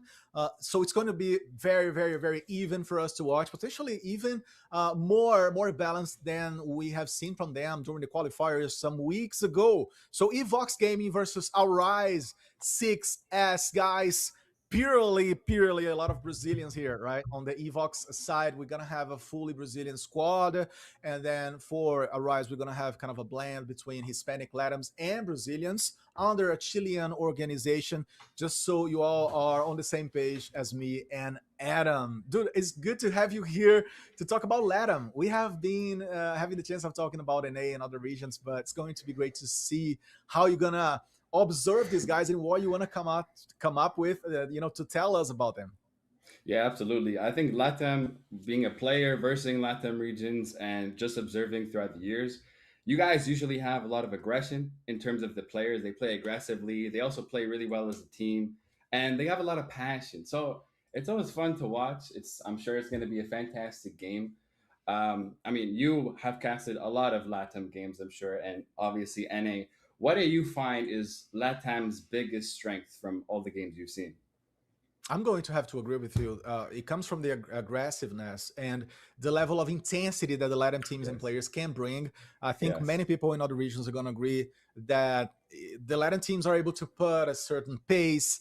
Obviously, they have to work on that to make that really juicy on the global stage. But that's a process, right? And I love how these teams are always adjusting themselves and learning from other regions as well. We have just now the case of Galleries, which is a Brazilian organization Hmm. playing for the Indian region, so exploring other options and learning on metas and whatnot. So it is great to see this moment of blend. But when it comes to the Brazilians actually representing Latam at this point, it's going to be great to see how Evox is going to face uh, Arise, as we said. They both belong to the D group or Group D, if you want, Hmm. and it would be great to be able to show the brackets a little bit so that we can look at how they're going to be walking today or from today to Sunday, Adam, to try to get to the brackets and to the final days and games. Now, it is a matter of seeing how they're going to deal with the best of five layout as well, right? Yes. Absolutely. Yeah. The best of five layout. The thing is, I personally love watching best of fives because it leaves space for teams to just make an upset, make a comeback. And it just makes it more exciting. We have the roster now, the people on both teams on Evox. We got Matt, Banzin, Motino, Dan, Drax. For me personally, not names that I've been familiar with. On the side of Arise, we got Men, La, I do know, Makina, Yeah. Scooby, and Tizen. Tizen, I've seen multiple times as well. Uh, Veteran players, been playing game for a long time. Evox, maybe the same thing, but I haven't seen them as versed in the comp scene. So I'm curious, based on these two teams, you said it's going to be a close matchup. Do you have a favorite to win the series? Listen, I think Arise is gonna have a little edge if you want. If Mm. you want to push the hand, obviously a game is played, and on that note, they're gonna have to do their best Yes. to show what they got. And Evox is gonna have to show us that they are closer to Arise's level. So I would put a slight edge on their Mm. side, just because they have been able to, for example, take maps out of or from Street and from Amigos and from Free Ah, Agents. They were able to do that. They were able to reach the final portions of the lowers brackets on previous qualifiers. So let's see how that's gonna pan out. Now we have the map selection, the videos, the bans and picks, beginning with Takeoff and Arsenal out of considerations here. And when it comes to mhm. Search and Destroy, Slums and Tunisia, and for Control, Standoff and Raid, these are the maps we're not gonna be seeing here Adam, I want to hear you about Summit Hardpoint. It's always an amazing map to begin with, right? Very, very fiery. Oh man, it is. It is. It's so much aggression on Summit. It's gonna be probably chaotic, especially if these two teams are pretty well versed and equal matching, more or less. So honestly, the best ways I think the teams are gonna capitalize and win the Summit is gonna be that P3. That's the biggest hill. That's gonna make or break the win factor. So honestly, let's just see who's gonna rotate earlier, who's gonna end up winning those gunfights on the rotation to secure the deep end. And if they can do that, it's going to be well favored in the team that wins that spawn point. Oh yeah, for sure. And you know what is interesting as well? These teams, they're very, very balanced when it comes to Summit HP or Hardpoint. I wanna see how they're gonna move, and especially who's gonna take the initiative, who's gonna be putting the pace against the opponent, because that also matters on this size of an unofficial game, as we don't know. So, ladies and gents, in a little bit, we're gonna be having the first movements and action in our frozen map, as I see in Brazil, as I say when I cast in Portuguese as well. The frozen map is out, so let's go to Summit. There it is. We are underway with Evox versus Arise, two interesting teams. A lot of Brazilians on the gameplay today, as we can tell. Let's check on the first moves. Over here with Drax already going for a potential double kill, but he was not able to connect it. As we have Bunzin coming in with the shotgun. He's gonna try to go for a closer arrangement here versus his enemies, but not possible just yet because Duns was massively dominating that spot. And Matt comes to join the party. Very even beginning. Adam, I don't know what you see to complement what I said, but Evox, you know, checking in and saying, hey, we're here, we're gonna be the team to get the P1. Yeah, absolutely. I really like Evox's initial setup with the map control. They had player number 5 over on the computer side, just watching over the side angle, and a lot of OBJ presence. I see a lot of shotgun usage. That's going to be really, really huge on this map, especially because of the close quarteredness nature of it. And I think the shotguns, honestly, it can get really, really important feeds that can change the trajectory of the game. So I'm excited to see what's going to unfold with these shotgun players. It seemed like Makina is doing really well with it on the side of Arise, and same thing with Banzine. He's actually got 5 kills, one of the higher fraggers in the lobby. For sure, and we didn't see that in the previous match. A double setup when it comes to shotguns, meaning 2 players, either in the same team or not, bringing the shotguns. We didn't see an R9 yet. I'm eager to see if anyone's gonna bring it to these games. But now we have the P2 opened up, and yeah, a 20 points cushion for Evox at this point. But Arise is not bad at all. They come to the objective, they dominate the OBJ itself, and are trying to also acquire some respawn spots. As we can tell, Scooby trying to come inside of the hill, not able though. Mochinho coming with the Tempest, promptly taken down, and they already lose that up, and that cannot be good, man. Yeah, absolutely not. I'm surprised he pulled it out that fast. Honestly, impressive that he got it that quickly. You can see on the map, player number 4, he's anchoring, doing his best to stay alive behind that silo. And this is what I'm talking about with P3. But Arise, they know where he is. He's about to get hunted out. Oh my goodness, and he wins the gunfight. So this right here is gonna literally change the game. As you can see, Evox got spawns. Now they have the control. They have OBJ. This is going to be an uphill battle for Arise to come out of. And Evox, yeah, trying to find the spots in rotations and goes through the flanks and fights for that respawn zone. Fantastic job done. He's killing so much today. You know, he's on it. He knows what he needs to do. And at this point, we already have 2 ups charged up and used by Evox to try to reach the 75 mark when it comes to point versus Arise. We have TZ trying to invade while on his hands. The new weapon is out and it's there. As we have Drax protecting the spot as well. He goes for another trade, and Machina, the machine, bringing his death machine at this point to try to respond with Arise. It is a very dramatic and very intense P4 so far, Adam, as we, or P3, excuse me, as we keep moving to the P4 in a matter of seconds. But look at those battles. The guys don't want to know about objectives. They want to just trade. Amazing. That was a really good play. So Makina had the death machine. They had spawns, but he ended up doing a ride flank, which ended up making Arise spawn at New, which now gets him set up early for rotations. They have map control. They're pulling out operators. So now they're in the best position to really just run with this lead that they're about to get. And if they can just hold on a bit longer, they're going to go into this next rotation with a nice cushion that they can then capitalize in the second half.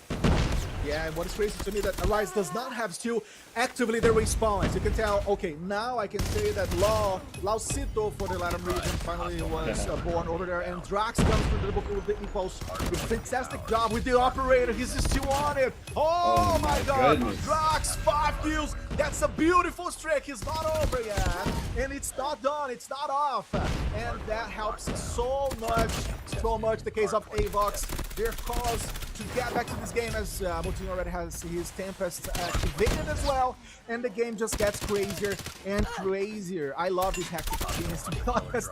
It's just the first set of heals over here, Adam. Crazy. Man, that was so huge. That's the thing with COD Mobile that I really love. Literally, one operator can shift things like we just saw, and what seemed to be Arise's biggest advantage, having the early rotation, ended up getting broken by one pull. So amazing, really close game, 91-91. I'm loving this matchup so far. It's very close, and they're really well versed. They know how to play the map. They're putting pressure. They know the spawns. So yeah, it's looking good so far. It's gonna be one of those summits decided on the first or rather on the third heal, as we talked before, which is usually a very decisive spot in the map. As we see the push from Arise and the potential response by Evox. We have Makina jumping in. Good job. Takes Moutinho down. It is a 100 killer to try to clear that out for them and lock the positions and entrances as fast as they can. As Laucito takes Matt. We're taking a look again at Makina. Now Scooby. A lot of changes when it comes to positions. And so far, so good for Arise, Adam. Yeah, you know, I'm seeing Arise. They're playing that P1 really strongly. Not only did they have a lot of OBJ pressure, but they had map control on the key positions, like on top, and they were reading the spawns, so they were getting those spawn kills, which we saw not too long ago. It was 91-91. If you look at the score, we are at 145-91. They've been taking it and running with it, and the game is just flipped on its head. So the only way I think Evox is going to make a comeback is to win this P3 and keep P2 scrapped.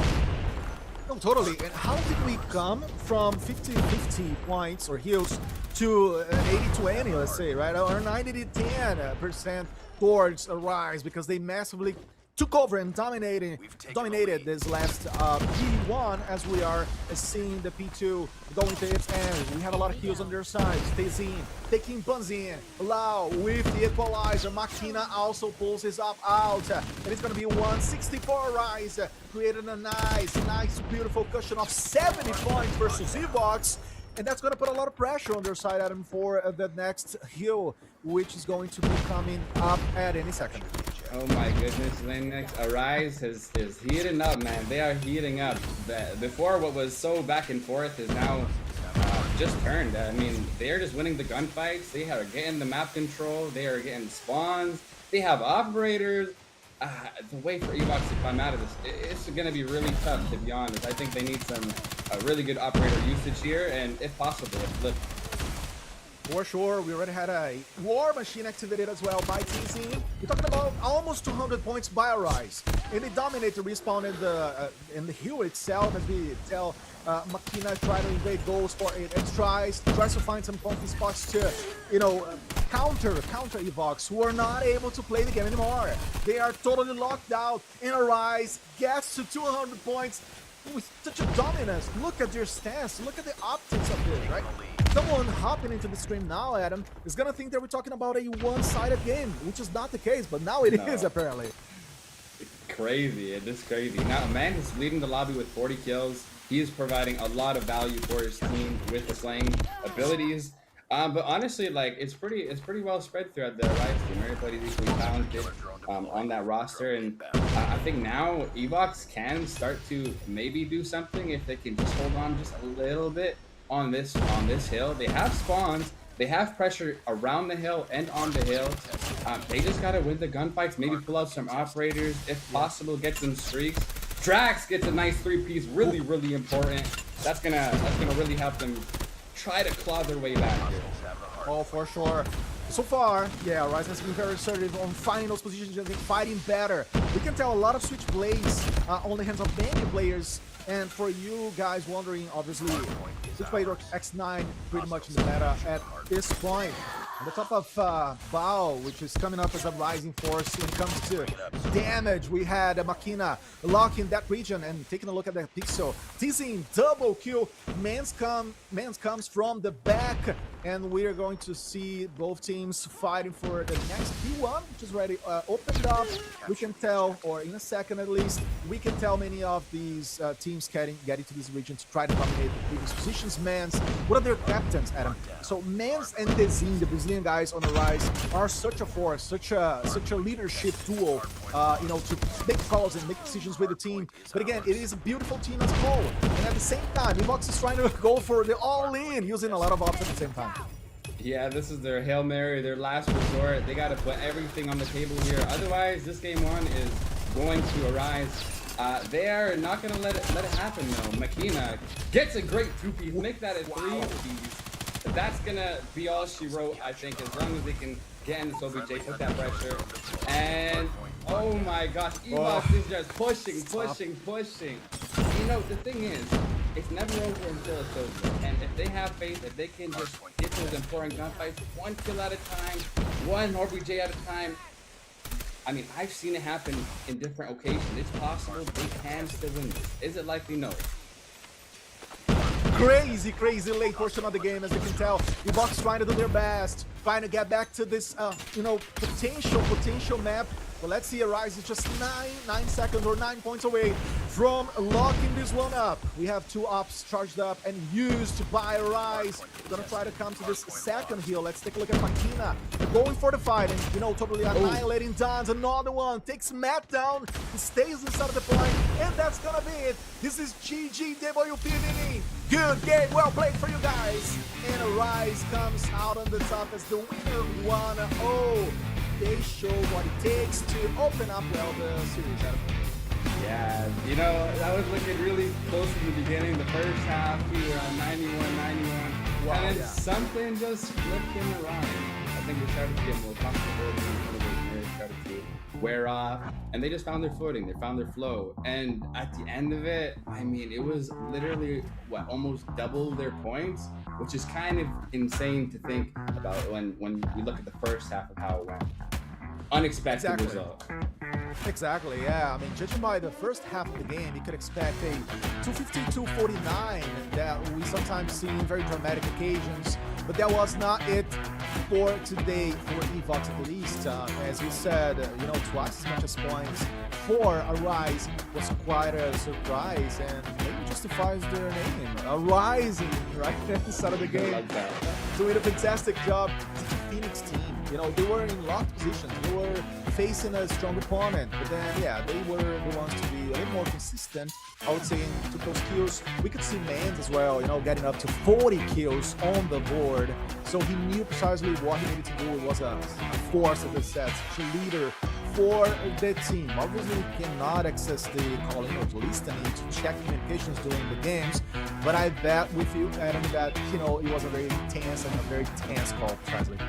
Yeah, absolutely. And I've been in Latin American VCs when they're in tournaments. The passion and the energy is there, like I've said before. And if we're looking at the scoreboard here, it showed on the game. Mans with 51 kills, leading the lobby. Crazy. Makina at 47 with 1:43, 39. Like, the slang power over on Rise has just been overwhelming. Enough where Evox cannot really handle it. And the OBJ, if you look on the right, it's really good. They all had pretty high OBJ. They did, and I'm going to give this to both teams, balancing the amount of time they were able to stay inside of the hill, but also killing a lot. And you could tell by the side of Arise, as we begin to hop in the beautiful meltdown, a high impact level for each and all the players, I'm going to say, because all of them, way past the 100 points of impact, except for one player on both sides, but that was it.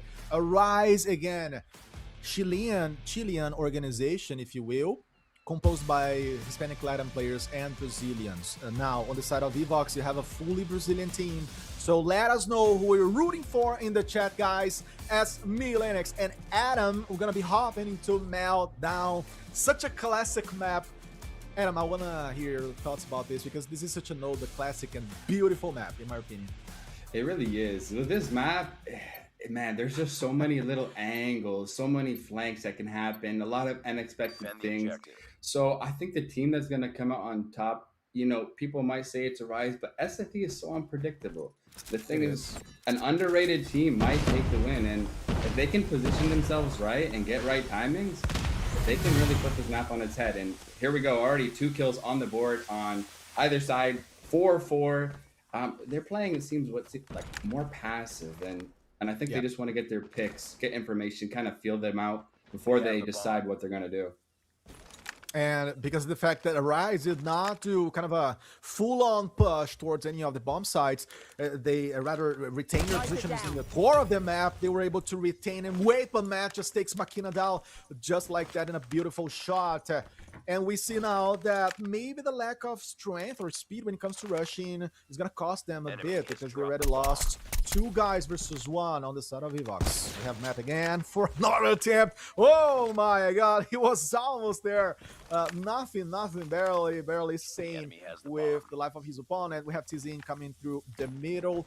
We have also Dons coming to try to come out of this ramp. Lal takes Matt down there. It's gonna be a matter of who's gonna make last mistakes at this point. Moutinho with the ball comes through the mid to try to find another opponent. A 3v2. Moutinho takes Scooby down. Banzine again with his HS, the shotgun of the moment, trying to hop inside of the bomb site. Let's see with Law how things go, because it's gonna be tough for them. And Tzin takes Duns down. It's only Tzin versus 2 players. Tzin with the switchblade trying to get this information. He's gonna see a glimpse of an opponent. Comes in, uses the cover. Tzin, but Banzine finishes him off in the first round for Evox. Trying to switch things around, Adam, and showing that the series is pretty much open. I love what they did at the end. They just stayed tight. They made the man advantage count by playing together, not giving Arise the one-on-ones. And I think Arise here, they got to make a different kind of play. They're an aggressive team, and they work well when they're together. I think playing picks could work, but especially being the attacking, if they can push aside, they have the better gunfights. And Matt, he is doing so much damage mid-map with that Locust. You would think they adjust and learn by now, but he's just continuing to capitalize on those mistakes. And as long as Evox can play their positions with patience, not overextend, I honestly, they could really take this round as well. They already have the man advantage and a lot of defense over at B. Banzin. Oh, and what I love about Evox is that they're pretty much like, spread apart when it comes to defending both bomb sides. They were just defending the A, but then they lost the battles. It's part of the game as well. Eventually, it's gonna happen. Matt takes a Lau with the nade, and we have Vil from inside the bomb site. Let's see how that next battle is gonna roll. Matt with the Lucas. Let's see if Tzin is gonna be able to hold the gates. He's checking on the guys. Another glimpse, and Matt takes Tzin down. What a beautiful bullet! The Drax finishes. Scooby takes him to the ground, and there it is. We have the fuse. 2-0 for Evox Gaming, showing that the search and destroy, the tactical game, the paced out strategy is maybe their style. 2-0, just like that. They did a nice pinch. And they collapsed on all angles. They're really good at playing together. And I think that's the strength that they need to carry forward in the respawns, because that's where they're shining. And Evox, they're continuing to have that same type of setup, 2 over at B. But Arise making a fast play now. I think that's going to be the best advantage. Matt with another kill. He is going crazy with that sniper. It's gonna go crazy, Drax down loud to try to survive with, oh man, he is alone, and Dance finishes him off. Evox picking those kills from apart, from a distance, but also hopping in, as you said, pinching, flanking, and making such a reactive gameplay style that I love. Yeah, I really love that too. This is beautiful to watch. I think Arise is starting to maybe question themselves, but they seem like they have a play up their sleeve. There's a smoke middle of the map to try to regulate Max, who's been getting pick after pick, already at 6 kills. Make that 7. I spoke too soon. Wow. Man, what is wrong with the or what is right with his juice, right? Maybe it's something he had on his lunch, or you know, what has he snacked before the game? Seriously, very good amount of kills coming from the side of Matt. We have Scooby rolling outside of the bomb site, and it's going to be a matter of how Vox can hold that fort. Drox takes his Scooby, nice job by Makina, takes Matt down. Now maybe they have an edge, but not again, because Duns goes for the double kill, 4-0, or should I say 4-0, Adam. What a first half by Vox. What a first half. I was looking over on A, and Vans and I think and Motino, they're putting a lot of pressure on the site. We're not allowing any space for the Arise players to push up, and that's the kind of pressure that you need. It's that amount where it's like, we can't really push it, otherwise it's too risky.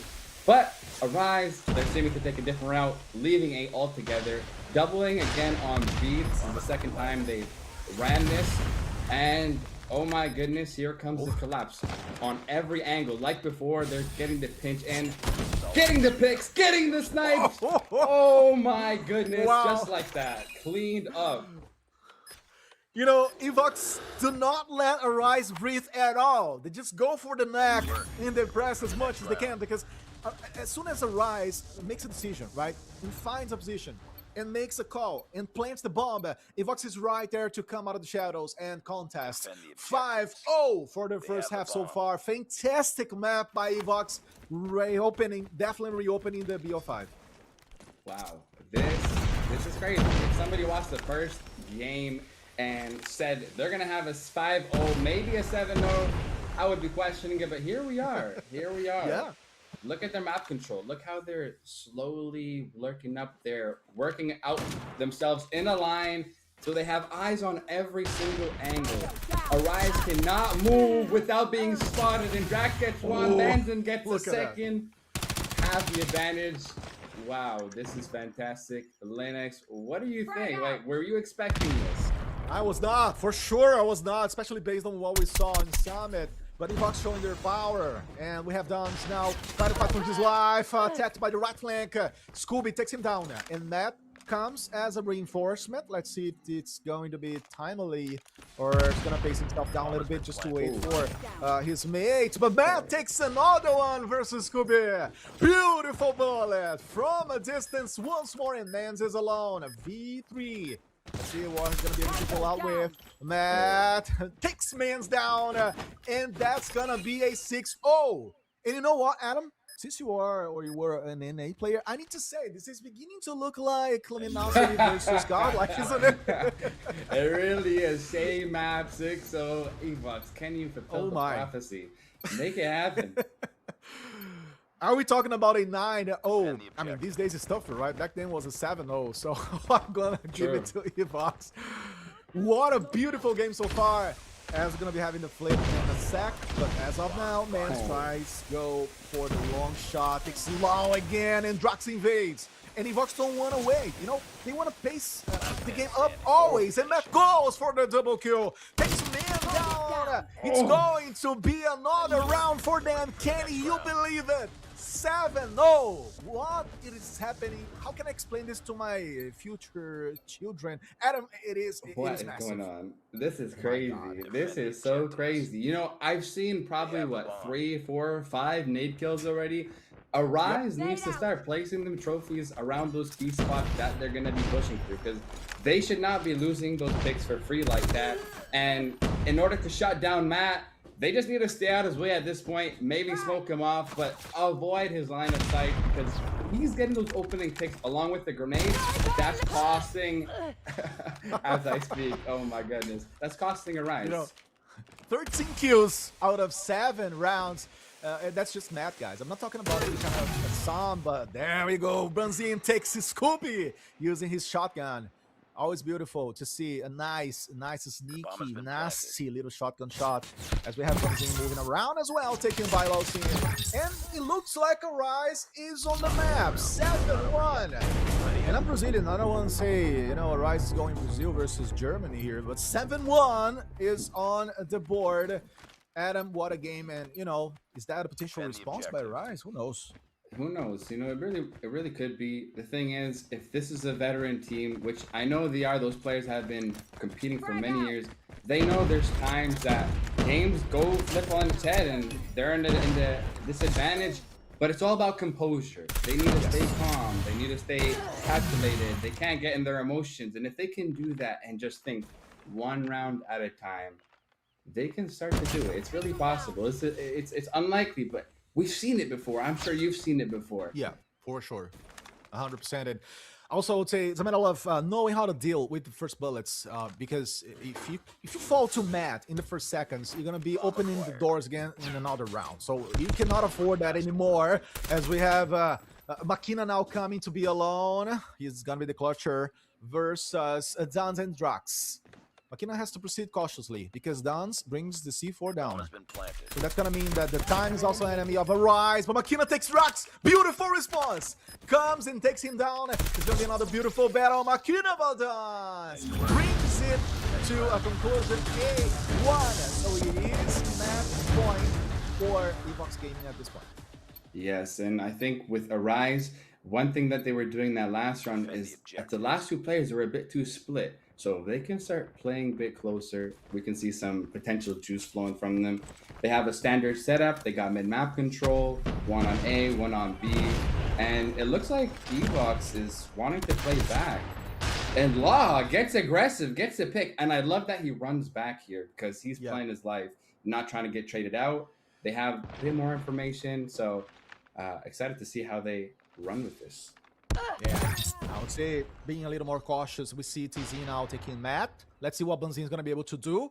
He is obviously strafing, waiting for the moment. Losito takes Motinho down. It's going to be a 3v2 as Arise is eager to show more, eager to prove a point that there's still a meltdown to roll. And Dans is alone. It's going to be him versus 4 from a distance, and man takes him down. Second round for Arise, showing that maybe they just need a flip on the sides. Things are looking a little bit different. It could be a long search and destroy map here. And the objective. It could be. Honestly, I hope to see it. If it can happen, man, this will make a worthy game, a worthy series. Regardless of what happens, though, we have a control coming up. So players right now, they just got to stay focused on what's ahead. Evox is taking an aggressive route, which is good. I'd like to see that. They're taking control of the site right away. And Drax opening up the first blood, which is huge. This could be the end of the series because, wow. It's looking good. We got full control here. Drax Banzin once more. It could be them. This could be it. We have Banzin waiting in the cover. The bomb is down. So it is also a matter of time. We have a second chance to show you guys Losito. As I guessed in Portuguese. A shotgun shot on the ribs to define this conversation. 9-2. So Evox gets to an equalizer. Beautifully done. And what a sequence. Gonna be taking a look at the best moments. And potentially it's gonna be the whole map, Adam. Nothing else than that. Yeah, absolutely. Wow, what a powerful series. 9-2. I'm sure that gives confidence back to the Evox players, especially after that second half of game number 1.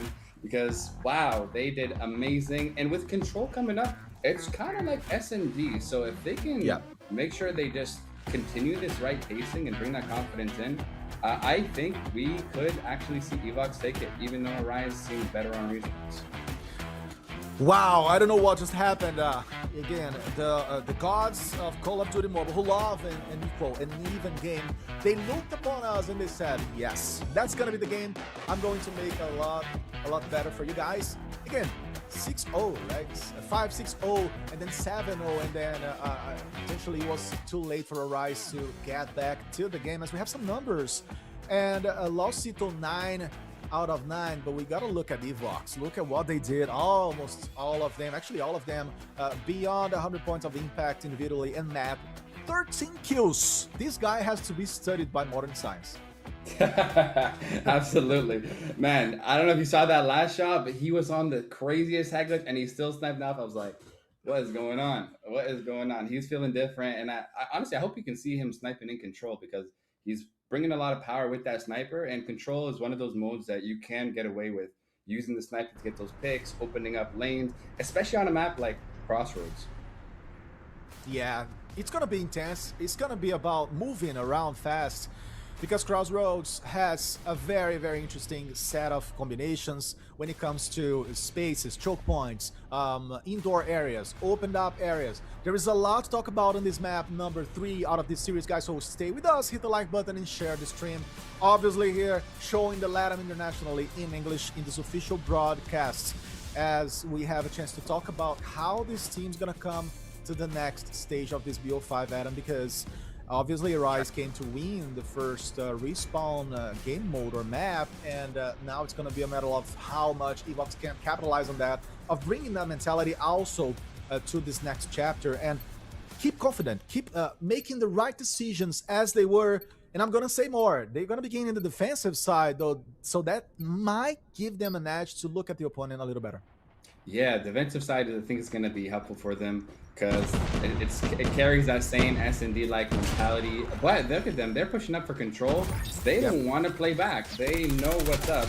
And Drax getting a huge power position. Dance, Drax, they are clearing the map. They are pushing up. They are keeping them in the spawn. And now Arise, they have to be careful that they don't run out too aimlessly. Otherwise, the life counts could start to trickle towards Evox's favor. And Evox, exactly as you said, trying to clear it out and, you know, keep a focus also on the killing side of things, which is helpful for them, has been helping them at least since the search and destroy. We have a little bit of Bunting coming to the closed border space, precisely where he should be using a shotgun. Trying to take a look at 3 doors. Gonna be tough, obviously, but he's gonna do his best as Scooby takes 2 down in this last set of actions and facts. We have Losito on the outside taking Motinho down. 17 out of 17. And in the first game, Adam, today earlier with Street versus Armed, Zero Armed, excuse me, we had a 3-0, but we had Spawn Trap. I doubt very much we're going to be seeing Spawn Trap in this one. Yes, but you know what? Evox, look at that. They're already starting to try. Look at that. Yeah. They are not holding back this game. My goodness. 13-6 life count, 10 seconds. It looks like they're going to take the first round. At this point, Arise just needs to make sure that they don't get streaks. Like, if they can just get them off streaks, that's going to be really important because otherwise it's going to come back and bite them in the butt in these next rounds. It's gonna, for sure. One last player. And as you said, I'm going to take that analysis because it is a very good point. It could be way worse. Evox just got one operator and 2 score streaks on the hands of Matt, so it could be way worse. In a sense, I'm going to say that Arise, they were fast enough to round that conversation up before the worst came to life, for sure, as we already have both teams rolling in the second round. We have Mans coming in through the mid, takes Matt down. It is still a 1-0, guys, in this control mode in Crossroads. Strikes that Drax is rolling through the smoke. Another one to take information out of him. He's going to be taking a look at the door, goes for the fight, close enough, and double kill. He is rolling now versus opponents. Arise try to stay alive and strong. They're defending well so far, man.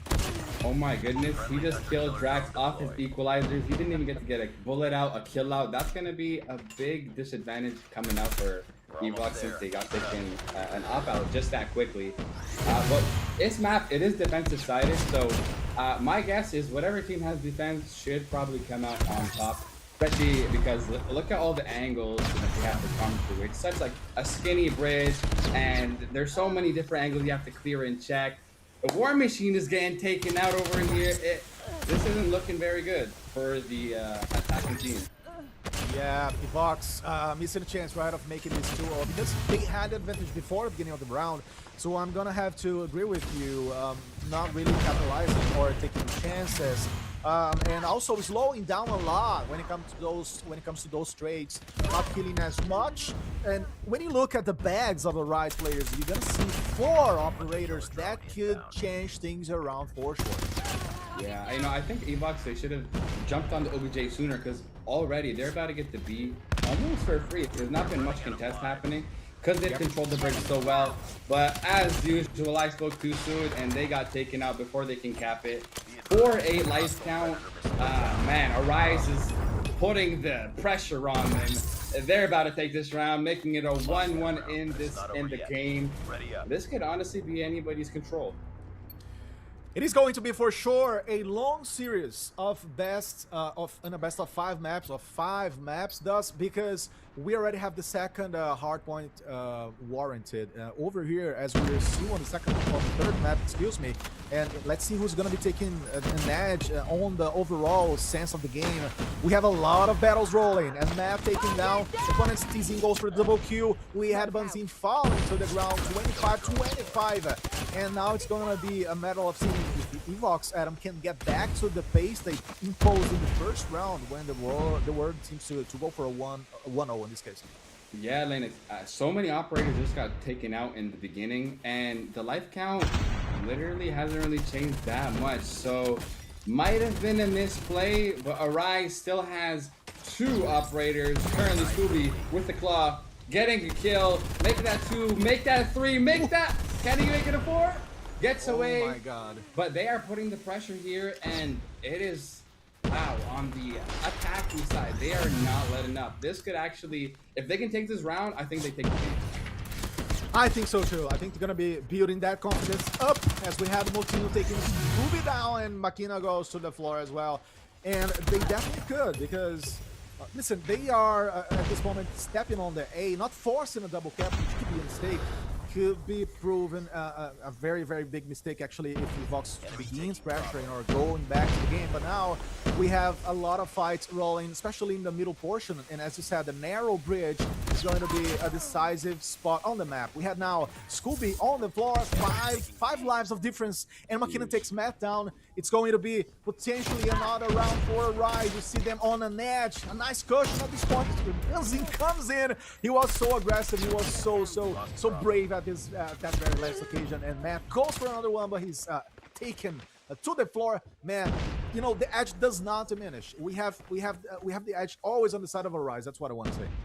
Yeah, you know, Benzin was in that par point, trying to break ankles, trying to hit the left, right. Unfortunately, he got shut down.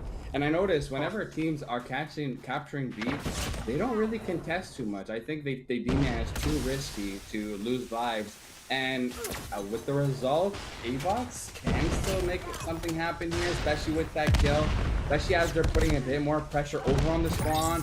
But it looks like Arise is ready for it. Oh my goodness. Look at Dance. 2 kills, what a player, complete player at this point, eliminating from any kind of range, any distance, and that's it. Arise is going to take this round because 4-1, it is cemented, it is robbed over here. Fantastic job. Arise is showing a little bit of whatever they displayed to us at earlier today on the Summit Hardpoint, because they are a team that thrives on the move, right? They know how to fight and move. And Evox is looking a little shaky or nappy at this point. They're not picking those battles again. I think they lost the energy that they built before on the Search and Destroy. You know, it seems like Evox is a momentum-based team, and those teams can either pop off and go absolutely crazy, or if they're not in their flow, they can just get rolled over. Kind of like what happened in the Summit second half. So I hope here they can just reclaim their confidence and come out swinging. They need to just make sure to play for the trades and not get two-piece like that. They need to get these trades because this is the most crucial time of the game, especially with Arise needing one more round to close things out. They're putting the pressure, as you can see on the bottom left of the map. So Evox, best way to clear them out, use utility, get the flank. Go ahead and pinch them. Do whatever you can, but get those players out of that position because they are wreaking havoc. Honestly, they look so split, right? As we could see, wow, man's trying to go for a third one. Beautiful highlight by him, but as I was saying, to me, Evox is looking very much spread apart, and that's not going to help you when it comes to fighting. That's not going to give you any team fights that could shift the scenario of the map as a whole. It's going to make things tougher. They need the information, I get it, but they need to stack up more. They need to be together. As man's going to go for this fight against the Drax, goes for the reload. It's going to be a 15-3, and that's going to be map. That's going to be a good game, well played by Arise, going to be the winner of this Crossroads Strikes. 3-1, they managed to make it happen. And we can already call them the Respawn Game Mode or Maps team. Over here, Adam. Yeah, they are Respawn Warriors, this team. Wow, My word. they did an amazing play. So on that last control, they had made sure that Evox spawned on the bottom box area in order to keep them in the bottom ground while they had high ground. And they were just going at him. When you're in that position as a pro player, it is very difficult to get out of, because you have to get rid of people from above you, to the side of you, on the hill, on a Heglitch here. It makes it very, very difficult. And Arise did a really good job at setting them up in that bad spawns in order to get those kills. Fantastic job by Arise to, again, as a Phoenix, come back on the game. And, you know, judging by what Evox provoked or brought at the beginning of this crossroads, I thought we could have a 3-2 on rounds. I was thinking that we could be seeing a very balanced map, but not the case, because they definitely lost the pace. They lost the control over the map, as you were analyzing so beautifully.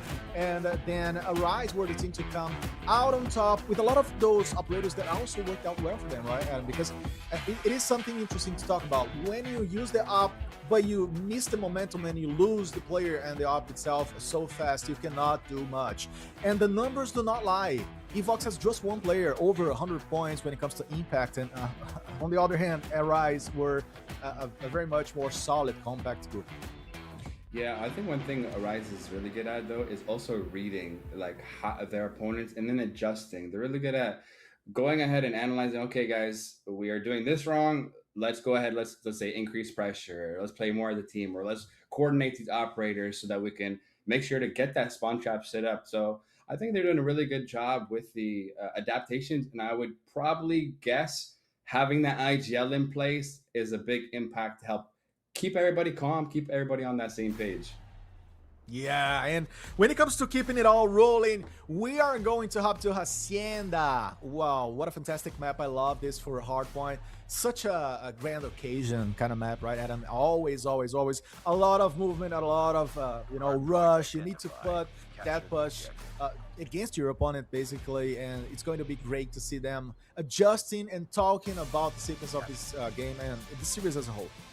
You know, honestly, Leonard, this map is also just beautiful. I mean, just look at it. We're in a mansion. We've got beautiful cars. We got a nice lion. Oh, they changed this one. What was that? A pickup? Was that an SUV? I never saw that car that big. Yeah, they got an SUV in their driveway now. They're upgrading the map. I think before it was I don't know. I don't want to say any brands here, but like it was a smaller car for sure. But Adam, great to see how teams are gonna be hopping into this one. Evox versus Arise. We are going to rush with them into the first hill, and it's going to be crazy good. Again, it could mean game for Arise if they ever able to dominate and take this Hacienda to their side. As we see already, Nance trying to invade the spot. We have a lot of kills rolling for both sides, and Makina takes guns down. It is also a fight for the upper floors of the house, right? Yeah, absolutely. Top control is going to be the most important part of this P1, because you can see all over the P1 hill. And one strategy that most teams, pro teams, utilize is smoke. Smoke is going to be your best friend on this P1, because you can blind out these top angles. Like you see Tizen already on a 4P. He is collecting streaks. He needs to keep this up, because if he can get that Predator missile, maybe EMP, that's going to be really huge going into the second hill, the third hill, especially because it's an open hard point. But the pressure is on. Arise is going in. I love the pressure that they're putting into the hill here. And interestingly, an infinite amount of smokes rolling on the P1. Finally, it's over, and that's how much Arise could come into the occasion. But before, or Evox, should I say, because we had a swap in team names. But Evox responding to that one, as we see Arise trying to get back on top. We're gonna go to Garage. P2 is opened up, and it's being divided. It's being battled from both sides at this moment. We have Arise trying to come up to 30 points. And on water side, the man takes and drops down. It's gonna be a massive good to see all those side battles as well. And speaking of smoke, we have one for again over here to cover the information and obviously deny space and vision to your enemies. It is an edge of 20 points, which means not a lot, but at the same time for Arise, it means a lot, right, Adam? It means a lot, especially because on this hill, with the spawns that Arise has, they are in the most dominant position to keep Evox back, because when you're spawning over at rocks, not only can you get to the hill much faster, but you have this whole Heglitch to work with to shoot on the driver. Look at Tizen on this God heavy, as they say, and he is not getting killed. He is dominating, but the spawn did flip and it gets shut down. At this point, it doesn't even matter because P3 is rolling in and Makina is ready for the push. Makina is ready for the push, and as you can tell, beautifully captured by our producer or producing team. The 4 operators on the hands of Arise are gonna definitely have a role in the sequence of this Hacienda. As we begin to see teams moving to the 3rd point, we are talking about Evox trying to react to it. They're a little bit lost when it comes to the basis of the whole game. Getting to 20 points at this moment, and Bunzin is doing that kind of beautiful lane that you could expect. Matt is also close to him, and Makina is using his death machine to try to lurk into this region. It was immediately taken down, as we can tell.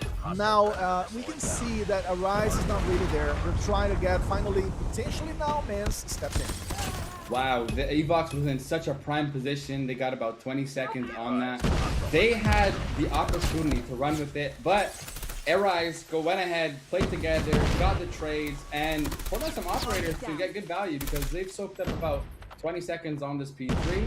Already looking to rotate. Evox is already set up on that new, which I think at this point is probably their best bet because, you know, the other P3 is a lost cause, and this here is so important. But they're not even on it. They had it and they ran from it. That's a critical mistake.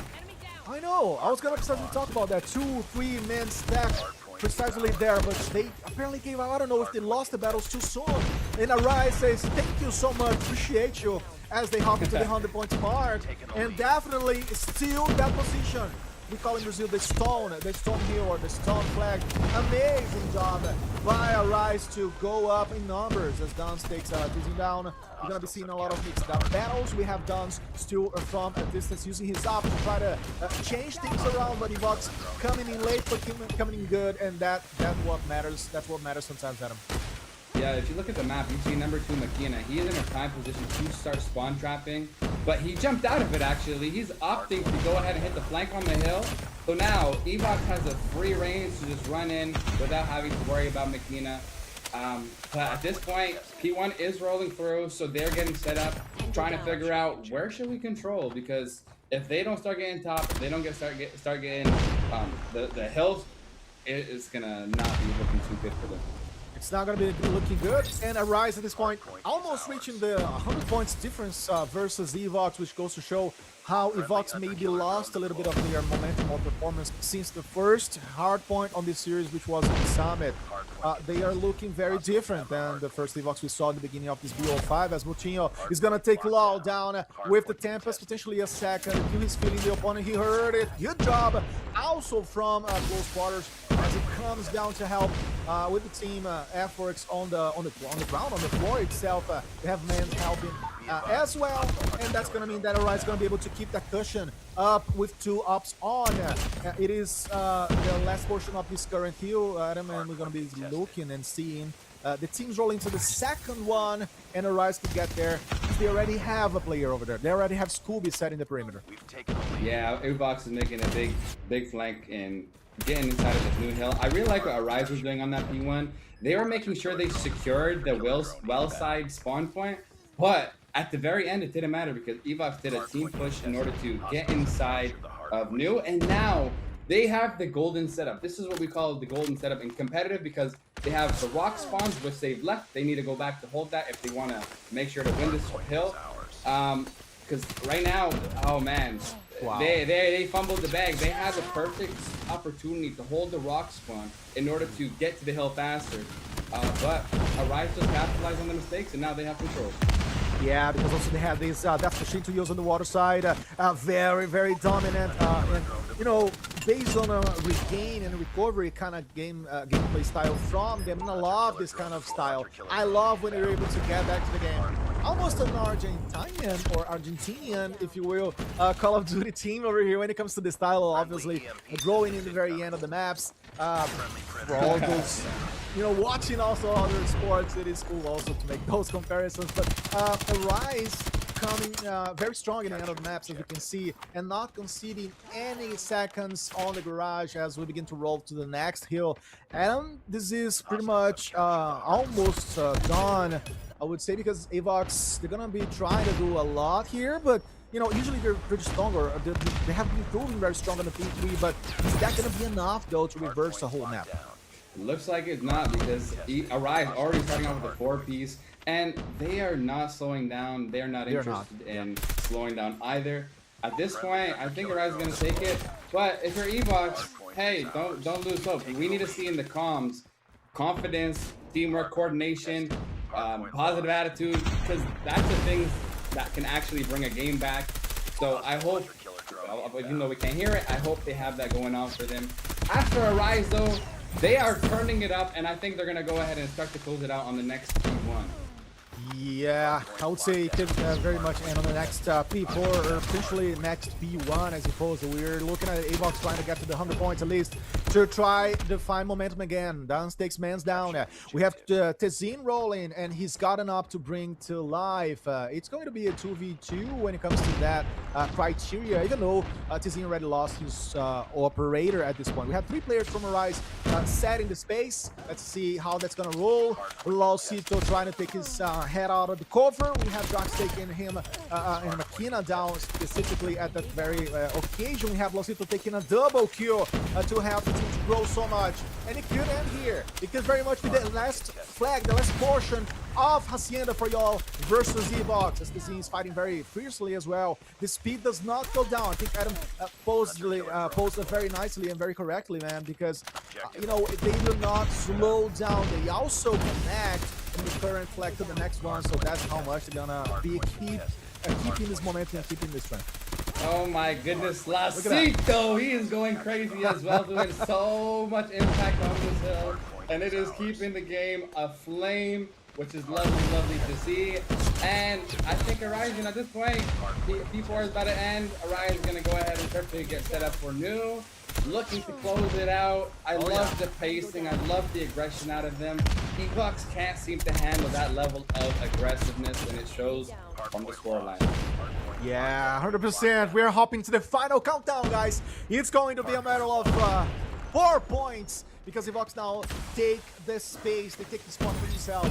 Finally, 100 points. Is that too late, though? Let's see how Arise is going to rob this one. Or if we're going to have a reverse. Not apparently.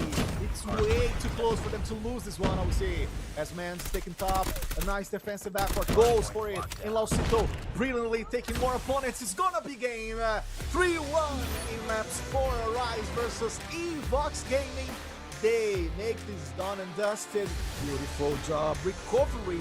Such a recovery effort that really paid off, Adam. Oh my goodness, I love this series. That was fantastic. Arise with the 3-1. Evox showed signs of life. They at this point have to go back to the drawing board and really analyze their play style, see if they can maybe increase their pacing, increase their coordination, try to steer away from the momentum-based winning and more into a consistent winning by just correcting their mistakes. And I think if they can just go back to the drawing board, stick as a team, just go through the hard work that it takes, they can come back with some heat. But that was a solid series out of both teams. It was a very solid, very solid BO5 series for sure, guys. I hope y'all loved this as much as we did. Casting live for y'all today. We could see a lot of interesting moments here in the highlights, especially the whole protective or reactionary capacity that Arise showed to us on that garage. And you know what? They did not give up on any other flags. You could very well say, okay, so let's just allow Evox to be strong on P3. Let's just focus on P4. But that was not the case. Arise wanted to be strong and solid on all the portions of the map, and that's how they grew to finish this one off and basically send a message, right? When you begin badly, you can still find your momentum. You can still fight back and win with a reaction effort. We have some nice numbers, and look at the balanced numbers when it comes to staying inside of the OBJ by the Arise players, Adam. All of them beyond 100 points of impact, 3 of them almost reaching 200. Yeah, a lot of OBJ. That's what's really making that score line extended. As for Evox, I mean, they tried, but they just couldn't really make it happen due to the slaying power and teamwork coming out of Arise, along with the operator value they've been getting. I think one strength from Arise is they're really good with their operators, and it was showing in the score line as well. As we're going to be taking a look at the brackets, stay with us and let's talk more about these teams. So we had Street Gaming winning and beating Zero Arm. They go onwards to the winners game and they're going to be playing versus Haze Esports to reach that first place. We have to remind y'all that per group, we're going to be having 2 qualified teams and 2 eliminated teams. And at this point, Adam, we have Zero Armed and Washituhos having to fight for their lives in the Elim game, which is going to be rolling real soon. Maybe we're not going to be showing this because we're going to be jumping to other groups, and that's how we are working today when it comes to showing all the teams. We have Amigos on B group winning as well versus Novatos Assassinos, which looks to be a absence from Novatos. I don't think they have played actually, and Amigos went forward versus Mythic versus to be rolled still. But it's a very interesting group as well, where definitely Amigos are to be the power to be beaten here. Yeah, Migos is just a powerhouse. They've been in the scene for many years. I've played against them, I've seen them. They always have strong talent on their team. And to me, they're like a dark horse. You know, although Yeah. they are very powerful, they could surprise you versus some of the top teams in the world. And I think that's their strength. So I hope that we can see that coming into that next matchup and eventually the grand finals. As for Group C, we are talking about free agents here, which is definitely the strongest side. They have one versus TL team from Brazil, apparently not happening as well. So it was an automatic result. And free agents like that advances to play versus OST Gaming.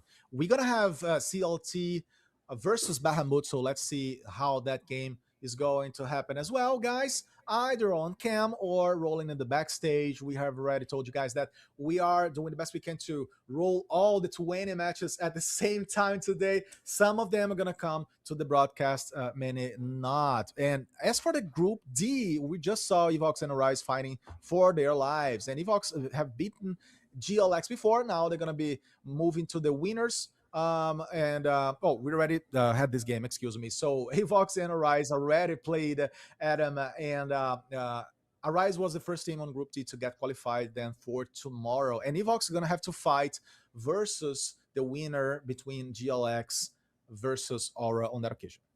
That's going to be an interesting matchup to watch. I'm really at a toss up as to who will win because a lot of these teams I'm not familiar with, but that's what's going to make it exciting. That's what's going to make it interesting. And it's good to see that we have new talent coming up on the scene to replace some of the older teams that was once in the scene. So yeah, I'm very excited to observe it. Very excited to be here. For sure. It's going to be great to see more of the Latam teams, guys. Either the Hispanic Latams, as we say, or the Brazilians, both representing and both these source of teams representing the region as a whole. And upcoming, you're going to be having Gilmania with Adam over here, and I'm going to be watching from the chat. So stay with us. It's been an awesome process. Thank you, guys.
And we are back, ladies and gentlemen. Thank you so much for patiently waiting at home.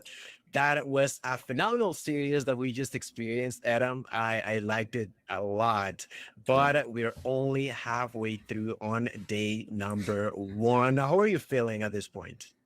I'm feeling good. I'm feeling comfortable. I think the teams are putting their heart outs into the matches, which is nice to see. And I want to Mhm. see that more in these next games because I'm excited, man. I mean, how are you feeling? How are things going on your side? I'm liking it. I'm really, really enjoying it. That game for Arise versus Evox Gaming was brutal. I'd like to say, in the first three qualifiers, Arise 6S was constantly the top four performer across all of the teams. So Hmm. Evox Gaming actually put up a fight against them, Yeah. super, super good. Across even that 9-2 victory in Search and Destroy was Yeah. impressive. I feel like that's beginning to show how much work these teams have put into trying their hardest. Remember, Yeah. Elux Gaming are not eliminated just yet. They have just moved onto what quote unquote could be called a losers bracket Hmm. as they try to reach day number two. Because remember, right now we started with 16 teams and we are shorting that down to only 8 for day number two. So keep that in mind. And for the next matchup that we are going to have today, we're gonna see the match between Mythic versus Amigos Gaming. I'm sorry. Yes, sorry, Amigos Gaming, a team that, in case you didn't know, Adam is a team that before we started qualifiers, they were not practicing with teams within the same region. They just were not. Oh. They wanted to keep their strategies just secret Huh. and try to just practice with teams from NA or from other regions. I personally feel Hmm. like it has not worked the best for them, Okay. but they have still shown really, really good strength and even ended up being top two seeded team. So although not perfect, they definitely had done a lot of work beforehand. Yeah, that's an interesting strategy. I remember back when I was competing, my team did something similar, and it Mhm. does work, but it also does have its drawbacks, similar to what you noticed, because um, you don't get that exposure to what you're going to be up against.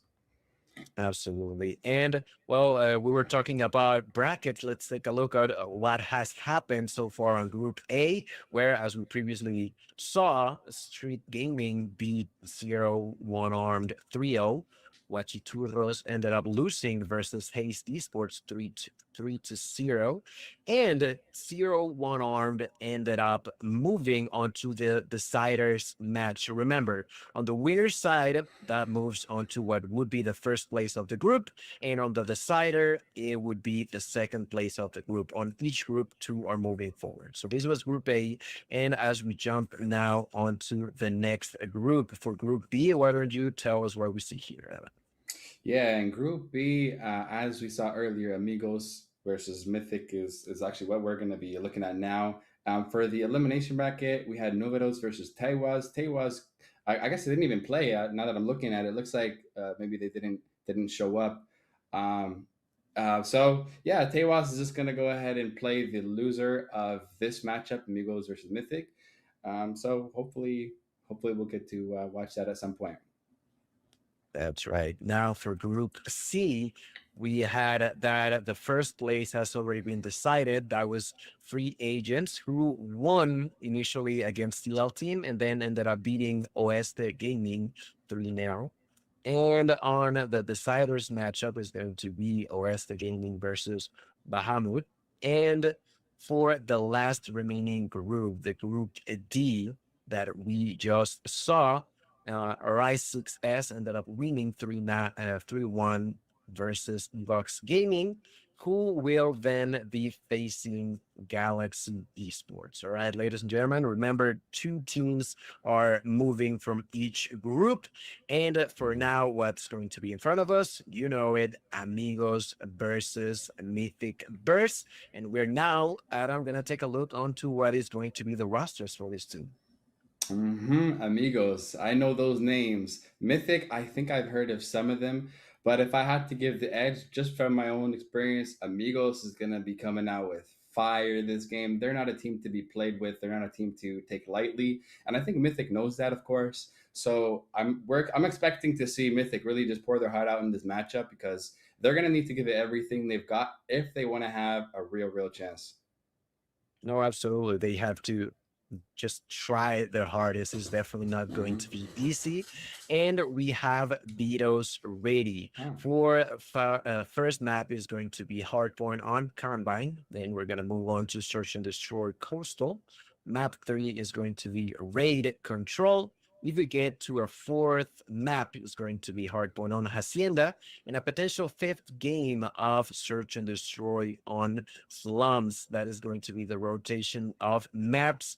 And in case you may have not noticed, Adam, but on the side of Amigos, there's actually this one player who's actually coming back from a very long hiatus when it comes down to professional gaming here on Call of Duty Mobile, which is King.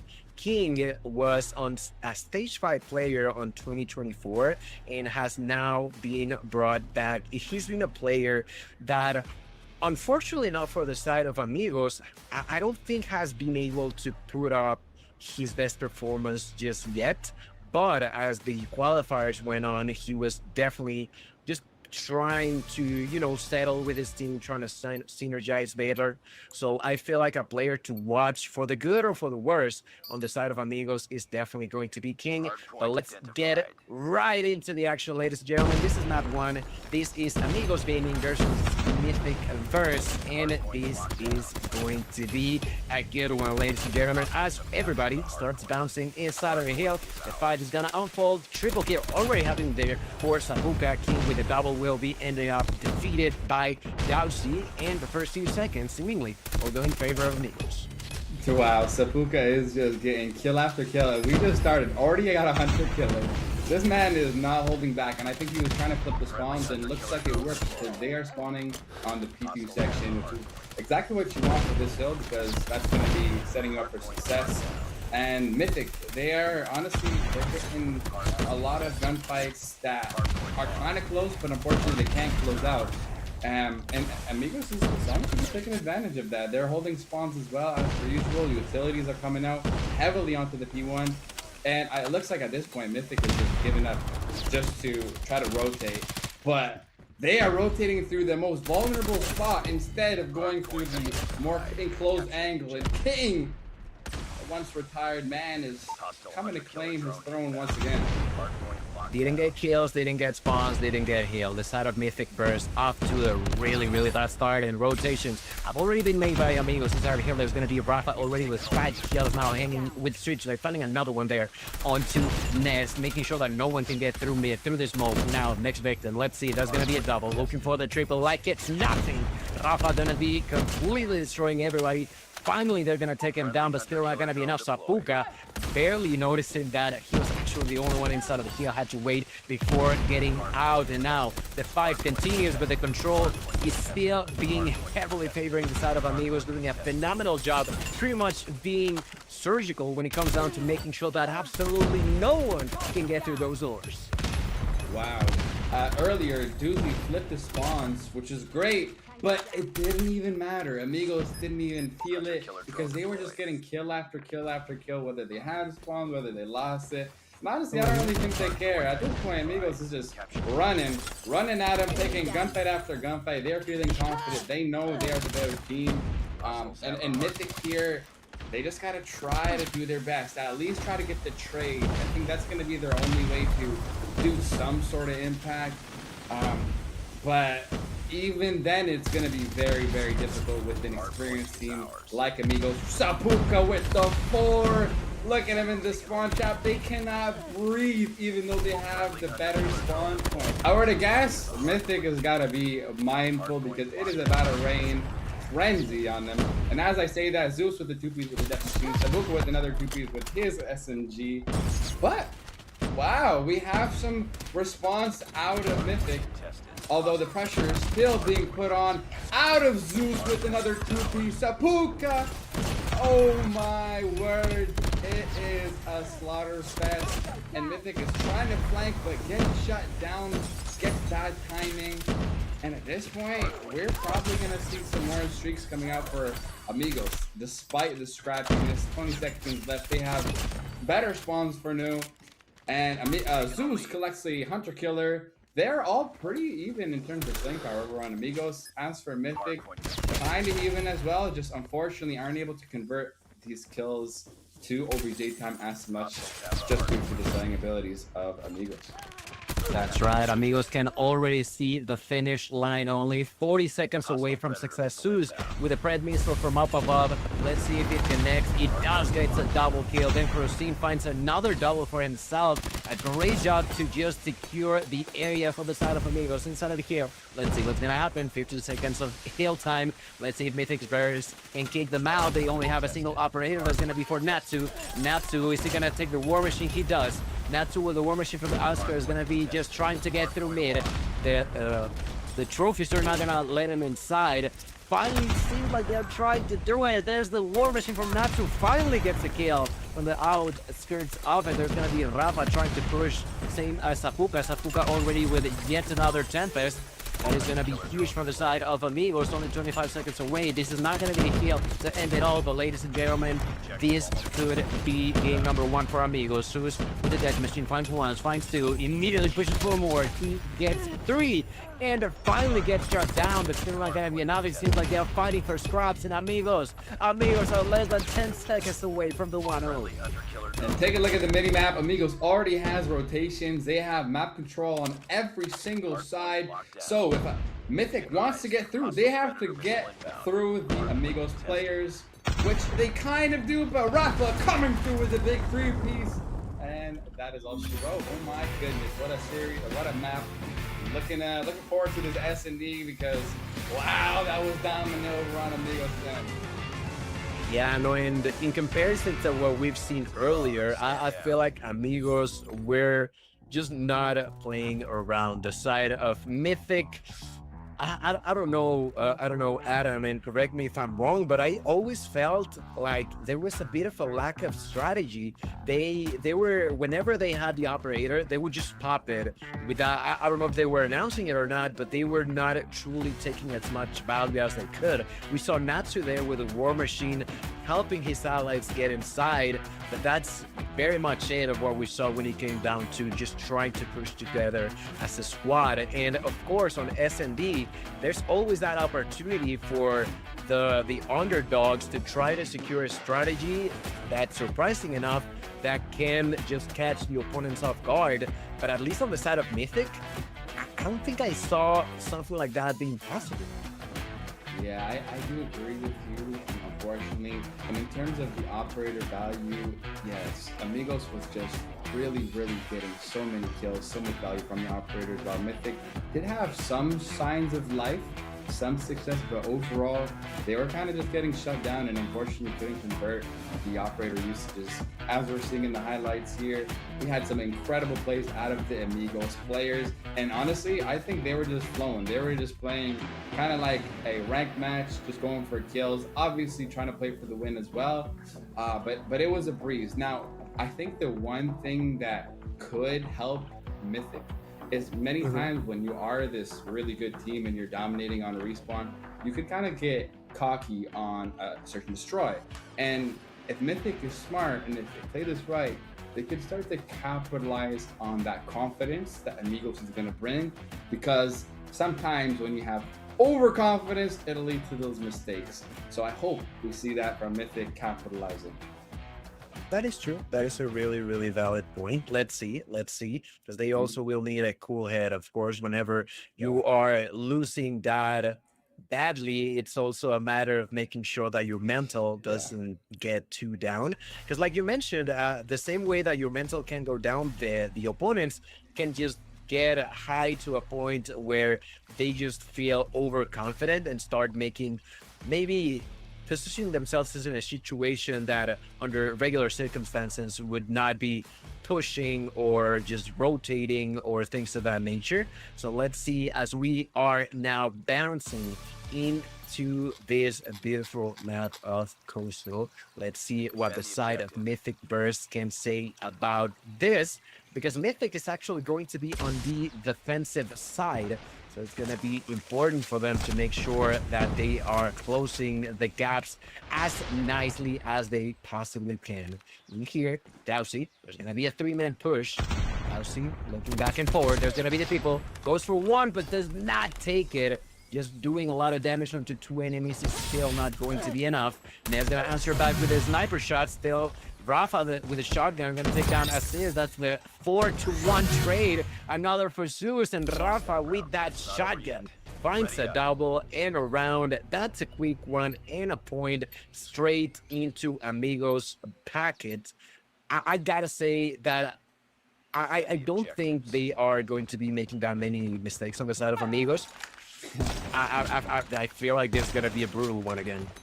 Yeah, I agree. You know, I think earlier in the years that happened more often, but I think as teams develop, they realize, you know, they matured, I'll say, and realize, well, you always got to take it seriously. You always got to play correct. You can't let any team get any sort of leg up on you.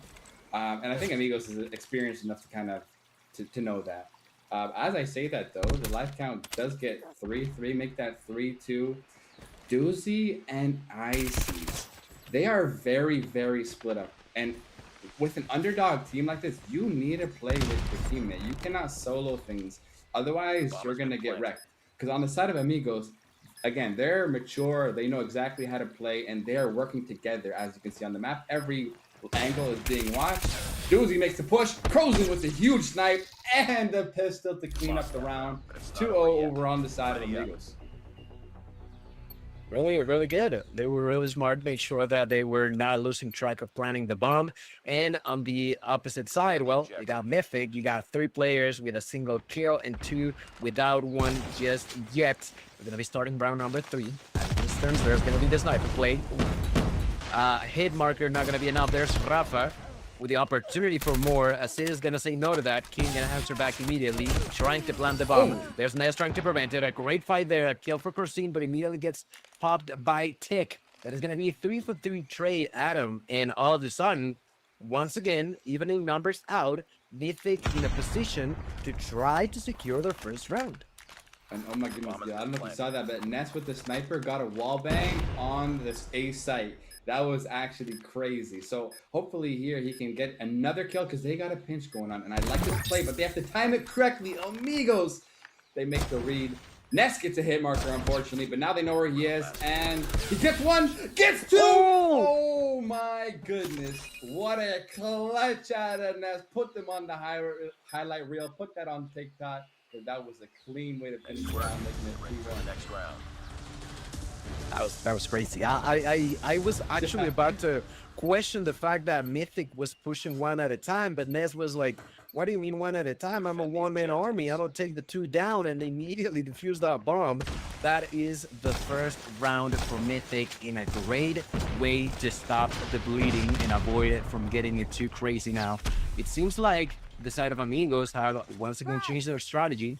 They seemingly will be pushing towards A. The one making sure that they are not going all the way around is going to be Rafa. Rafa playing the shotgun. Sapuka gonna be spotted by Aziz. Teak with another. Now taking down Rafa. The side of Mythic doing a great job. King does take a kill, but it's still not gonna be enough. Insane round. If I'm not mistaken, they lost a single player. What a way to tie the game.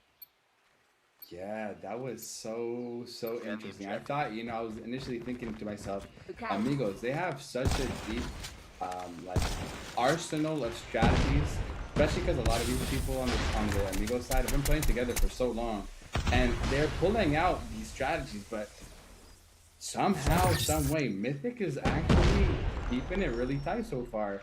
And wow, 3-3, they're getting the trade, they're playing really well, and that's why I love SMG. Because it can be so unpredictable, and the underdog team can really pull off something special as long as they're just working together and making those correct plays. Let's see. Here. Long is going to be planted now by King, and there's going to be 45 seconds on the clock. Natsu and Aziz, last 2 players on the side of Mythic. They're playing together this time around. Going to be pushing at once. onto the side of King. King already heard them. Make the call from Rafa to help him out. They're gonna go for the pinch. Rafa's gonna be the first. Oh. Misses. Gets the hit marker, not gonna be enough, and they take the kills nonetheless. Although there was a whiff with only a hit marker with that shotgun, is still going to be done. This is gonna be closed by Amigos. I don't know. I kind of feel like this back and forth is definitely helping the side of Mythic. That's something that Amigos have to be cautious about. Yeah, I completely agree. Amigos, they love pushing sites, man. This team is so aggressive. And now they have full site control. But Rafa, he ends up extending to the point of getting in the line of sight from Ness. And cleans up a very strategic and important kill. Now, I think, like, at this point, if you're a Mythic and you gotta retake this, either you gotta pinch and time it correctly, or at least play close enough where you're getting trades. But looking at the minimap, it looks like they're gonna opt for a push from the front. Number 3, Crows in on the back end, gets one. Huge flank, King comes through, gets the other, and they collapse to clean up the round. Really well played from me. I love that he flanked to try to catch those players off guard on the push. That worked really, really well. Really, really well indeed. That pass plan was immaculate on the side of Amigos, making sure that they are not losing control. The advantage is still going to be there. Round number 7 is now going to start through the smoke. We're seeing, trying to see what he can find. Not a whole lot so far, but we do have the opening towards A. The one defending here is going to be Natsu with the SKS. Not gonna do anything whatsoever. Proceeding with an insane shot to get in. As he's trying to defend, finds one, but immediately gets popped by Rafa's shotgun. He's been doing great with that shotgun, making sure that no one can feel safe on those close corners. Suze with a headshot finds the knock onto Ness. The trade back is there for Tick. 3v2. Bomb has already been planted, proceeding with a kill. Only player left is going to be T1v3, and the situation is just horrendous for the side of Mythic. Amigos have finally found their groove, and in here, Tick, buddy, gonna be in for trouble. A great nade, goes immediately for the aggression, finds one, goes for 2, runs out of bullet, has to reload, and that's the cue for King to take that kill in another round for Amigos. I feel like the side of Amigos are now evolving inside of this game, and Mythic are not being able to keep up with it.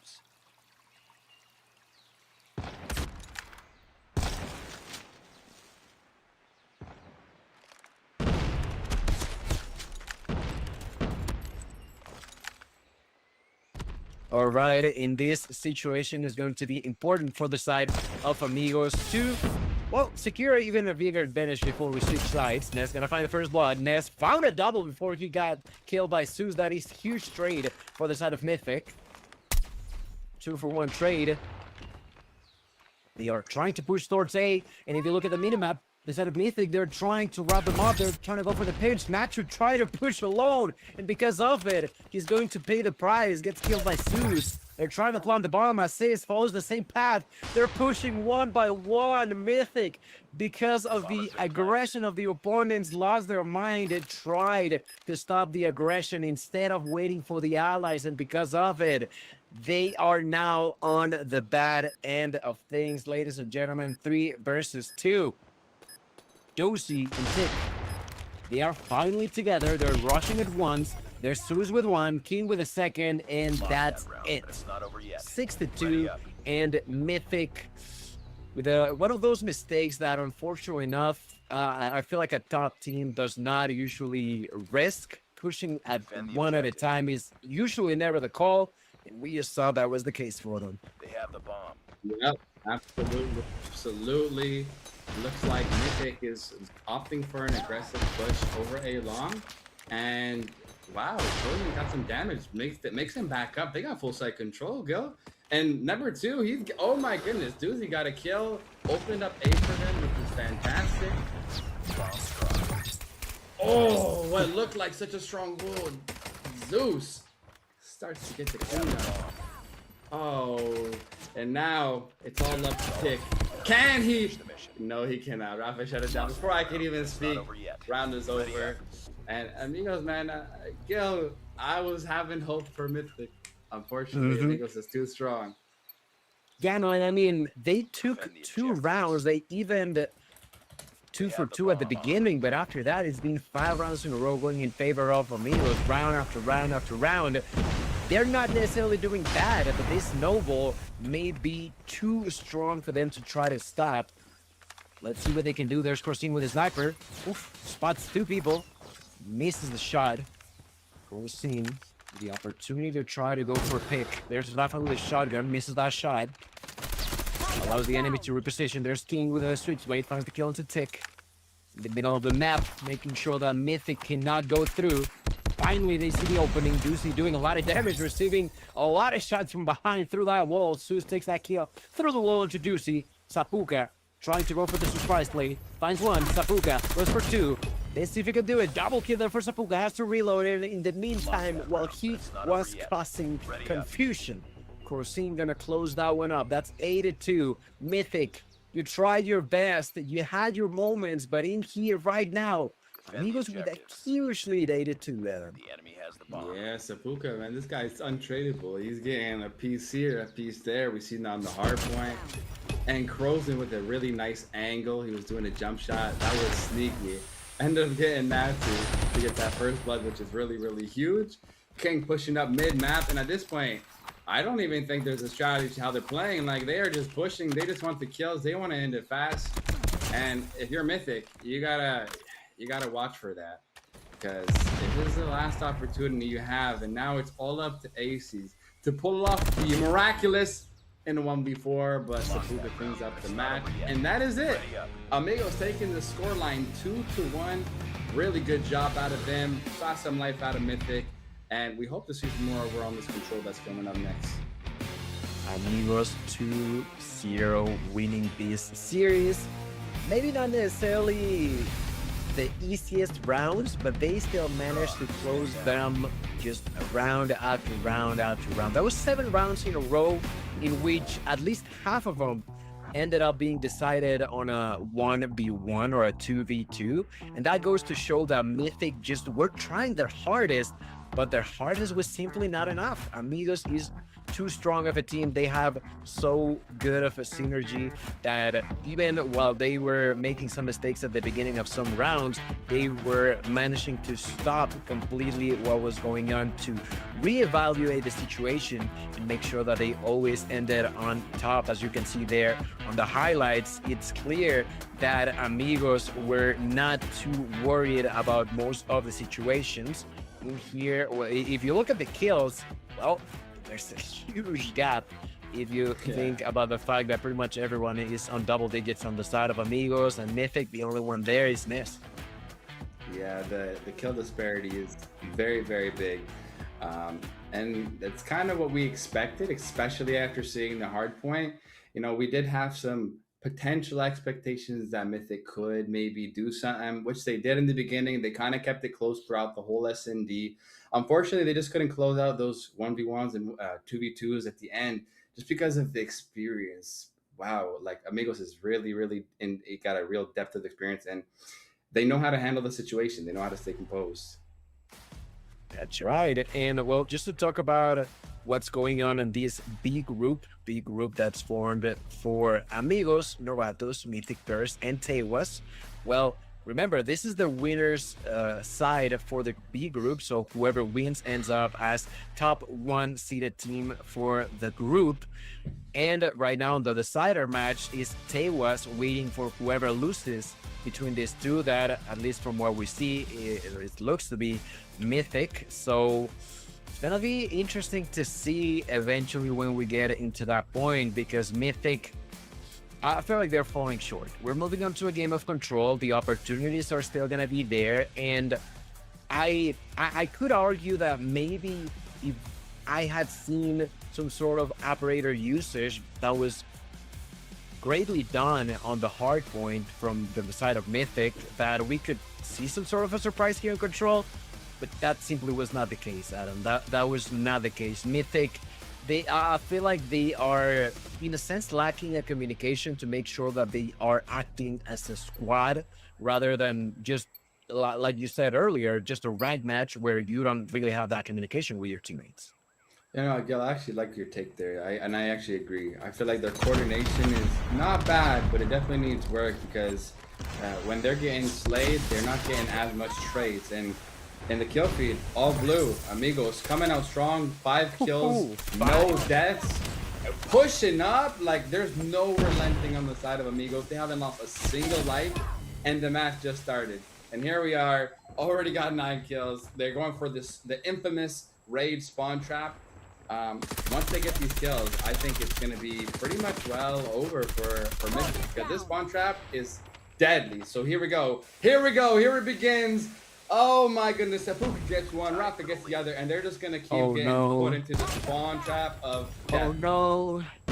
Somebody let Mythic know the game has already started. Please turn on your devices. There's Seppuku, the one with 2 Seppuku. Missing the third one does not matter too much. He's out there. Tick trying to prevent that from happening. But the pain is there. 27-6. They are thinking about using the score streaks. They're not even needed. Seppuku just stopping because he has to reload already on an HP and make that a 9. Incredible spree for Seppuku. Just destroying, shredding the health bars. They had no opportunity to do anything whatsoever on a total of 3 kills on the side of Mythic. Amigos will take round 1, and Adam, I don't think there's not that much left to say, honestly. Yeah, I'm on the same page. Mythic is probably demoralized at this point, and I think they're just waiting for the end to come near, waiting for the finish line, because it is rapidly approaching. And Seppuku, honestly, he could potentially... Wow! He gets a quad with the Predator missile. Oh. This man is on a tear up. I don't even know if he's died yet, but he could be on pace for a nuke. Oh my goodness, he might as well be. I don't know if Adam has actually cast a curse this, but he is actually dead As I say that. Unfortunate for his spree, but does not too matter on the grand scheme of things. Amigos are just overwhelming the opponents in here. Zeus trying to secure that last kill. Is not going to take it. The side of Mythic are managing to at least take more kills than they did on round 1, but I mean, quite frankly, it is just a matter of a few moments for us to see the end of this. Only 10 lives left inside of the spawn. I even see that on the minimap. Natsu has been having a lot of connectivity issues. I've seen him reconnect at least 2 times. That is very, very unfortunate for the side of Mythic, as they are not even done with the day. Remember that if they do end up losing, which seemingly is going to be the case, they still have a match left versus Tewas. And here King is now going to be securing the push. Only 3 men left, and ladies and gentlemen, this is Amigos saying that they are inevitable. Maybe they did not reach top 1 in the qualifiers, but here in the major, they are trying to make a statement, and ladies and gentlemen, Mythic is suffering the consequences of that statement. Dosi, I don't even know where he is. They don't even know where he is. Does not matter at this point. They're just gonna capture the objective because it is just a freebie for them at this point, Adam. It is, Gil, it is. And it's really sad to see Natsu. I think he's just AFK'd, probably due to the connection issues you were noticing earlier, which is the worst time, and I really feel for him. So hopefully that gets sorted out, you know, for their next series. And I feel like my word of advice for Mythic is, like, I've been on both sides. I've been on Amigo's side, dominating, and I've been put in the blender like this before. It happens to every team, especially on the come up. I just want to see them have a mental reset, forget about this game, and go into the next series just with a better mentality. Because if they don't, well, this tournament might just be over, because Amigos is punishing them. And they're just not letting them breathe, man.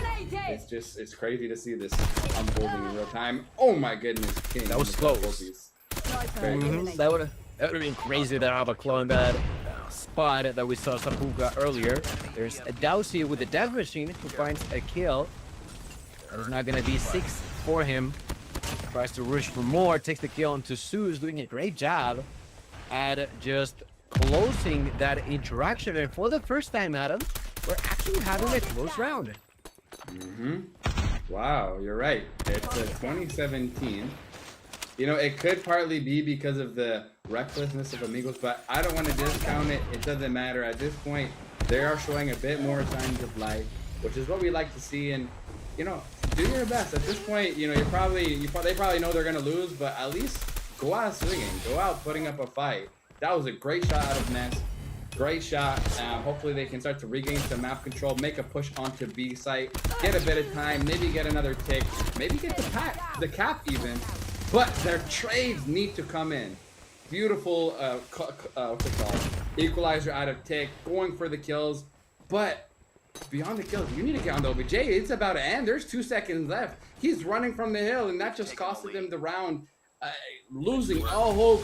Amigos takes this 3-0, takes a series 3-0, and we're gonna go ahead and see Mythic and the That's right. That's a wrap, ladies and gentlemen. That's a 3-0 victory for Amigos. Insane game of control. Looking at those highlights for Sapuka, who was on an insane, I think it was like 13, maybe 14 spree before he ended up getting killed. It was great performance coming off of every single one of the players on the side of Amigos, but specifically Sapuka at the beginning of that game. So GG, well played. They are securing top 1 for this B group, and as you stated, well, now Mythic, they're not done for the day. They still have a match ahead of them.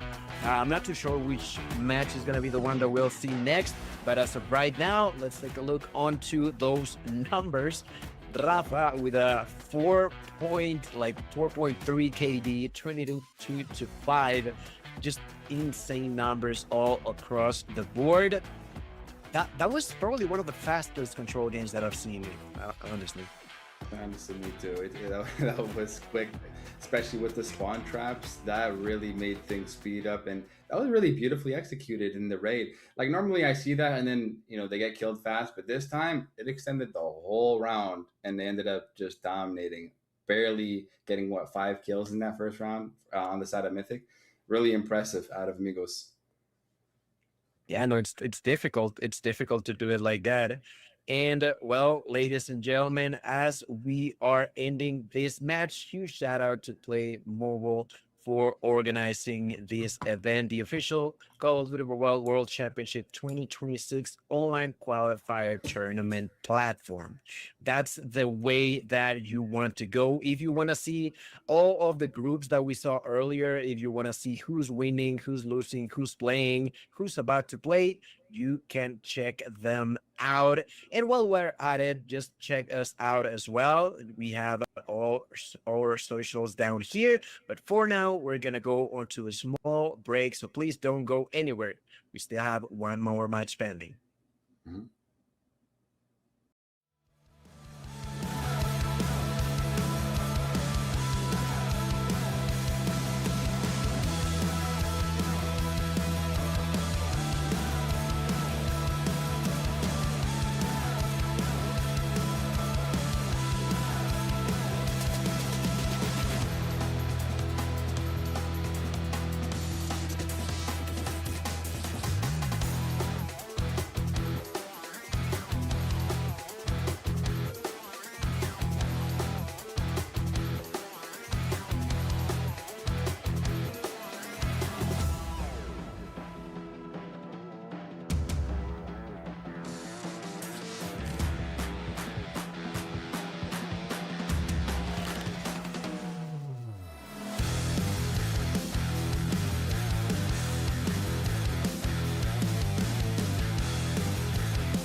And we are back, and I'm back, Gil, and I see you are in the host position. So, my friend, what just happened? Another very, very interesting result. Amigos taking it over.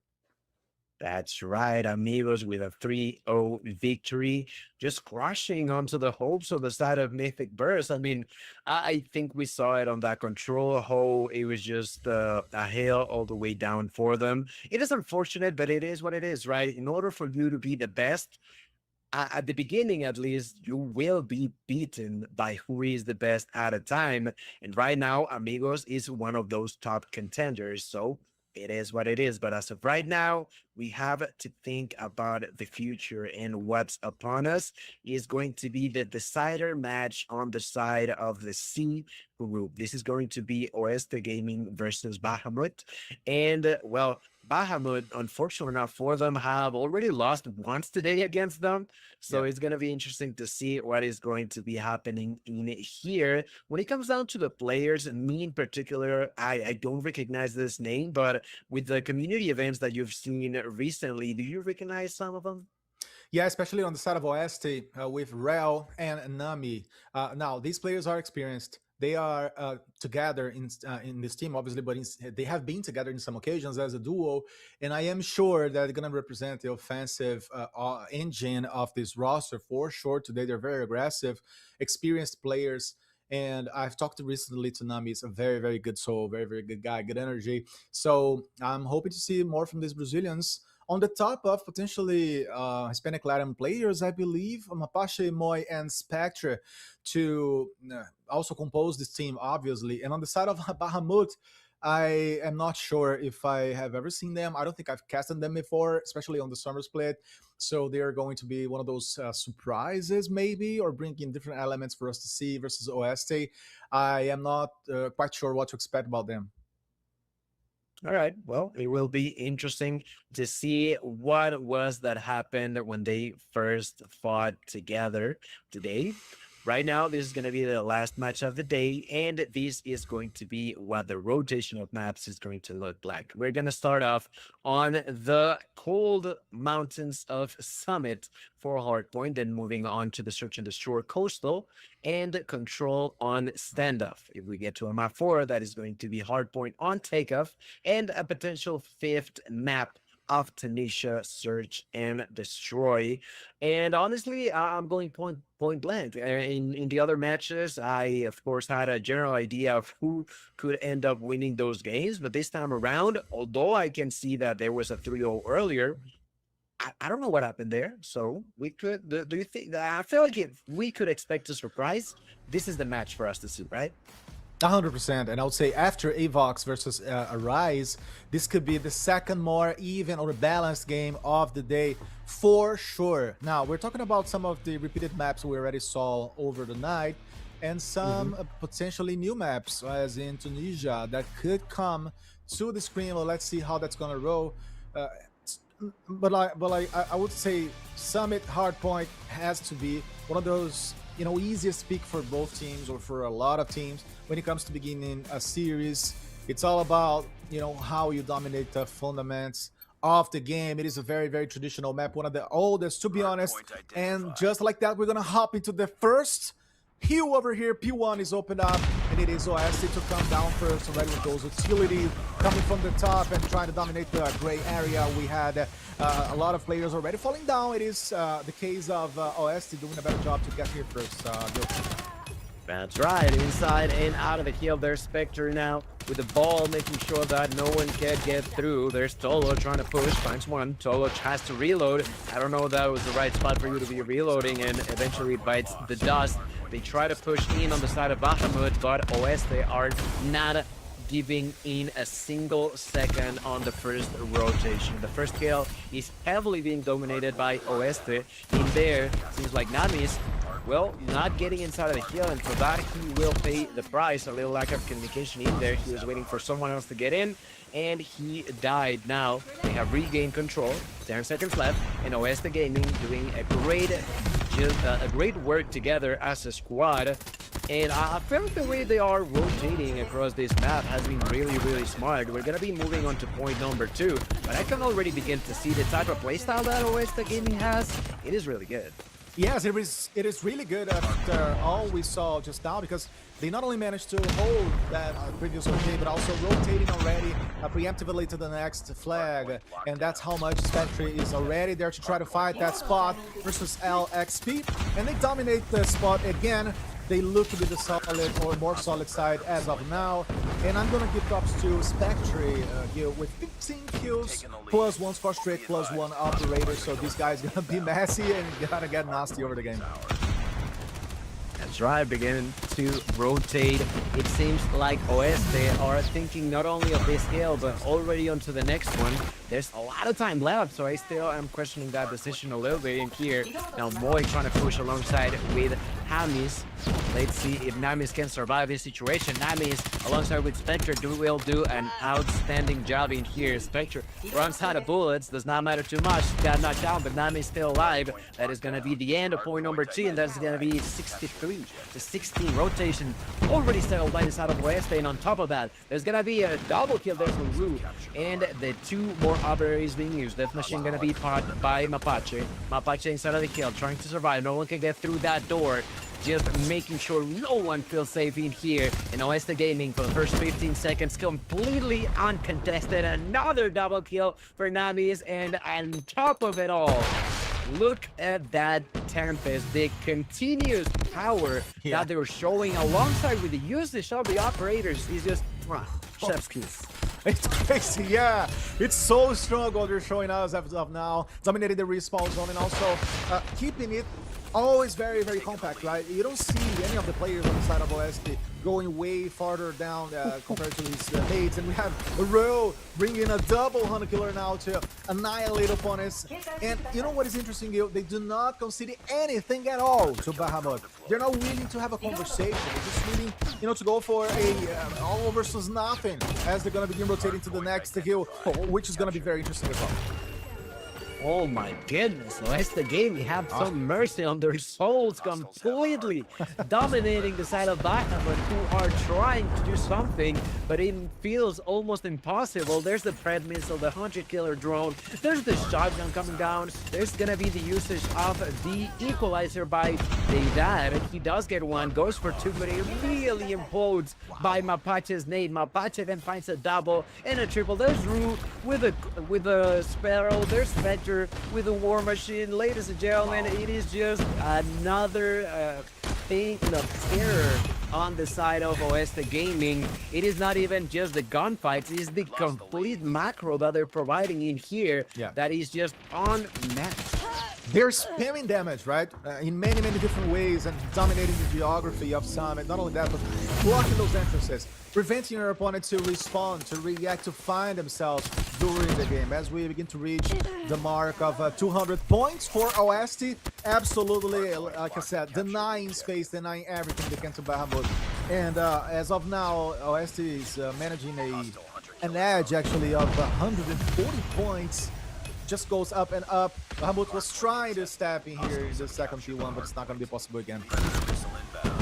Let's see, there's a Sparrow by Toyo. He didn't get a kill. There's 3 operators already available yet again for Oeste Gaming. Let's see who's going to be the first one. Moy with the Tempest. Moy with the Tempest with the opportunity. Did not realize there was someone right in front of him. Turns around and gets taken down. Does not matter too much. His Howlers are still alive. 30 seconds left. Approaching already the 200-point mark. And as we are about to barely end the first heal reset, Lanex, they're already on 200 points. This is almost over. It's crazy, right? We're not going to need the 3rd point as a decider, as we usually see on Summit. It is a massive difference between the 2 teams, because basically OS now is snowballing any advantages they have managed to build so far versus Bahamut, who are absolutely the underdog on this first map. The question is that going to keep rolling this way in the next map? And Search and Destroy, as we are going to get to it soon, and Control as well. So let's see how this series is going to happen. And mind you, Gil, today might be composed by a lot of these different games when it comes to levels. But tomorrow, as for the weekend, we're going to be seeing a lot of balanced encounters. So get ready, guys. Get the popcorn ready, the water and the beverages as well, because it's not going to be always like this. Yeah, no, absolutely. And I mean, we already have seen matches that went to the fourth. And although we didn't see it on stream, there was one that went all the way to the fifth map. That was Mythic First versus Tewas. In case you guys did not see that on Play Mobile, you should check it a look. Now, Oeste Gaming is less than 20 seconds away from victory. And it could mean that we don't go to a point number 3. I don't know, man. You said it. It is almost always that on Summit we end on the third kill, and apparently it is definitely going to be the case. They just didn't want to ruin the vibe, you know? Right. Yeah. Why, become anxious or make mistakes because of momentum?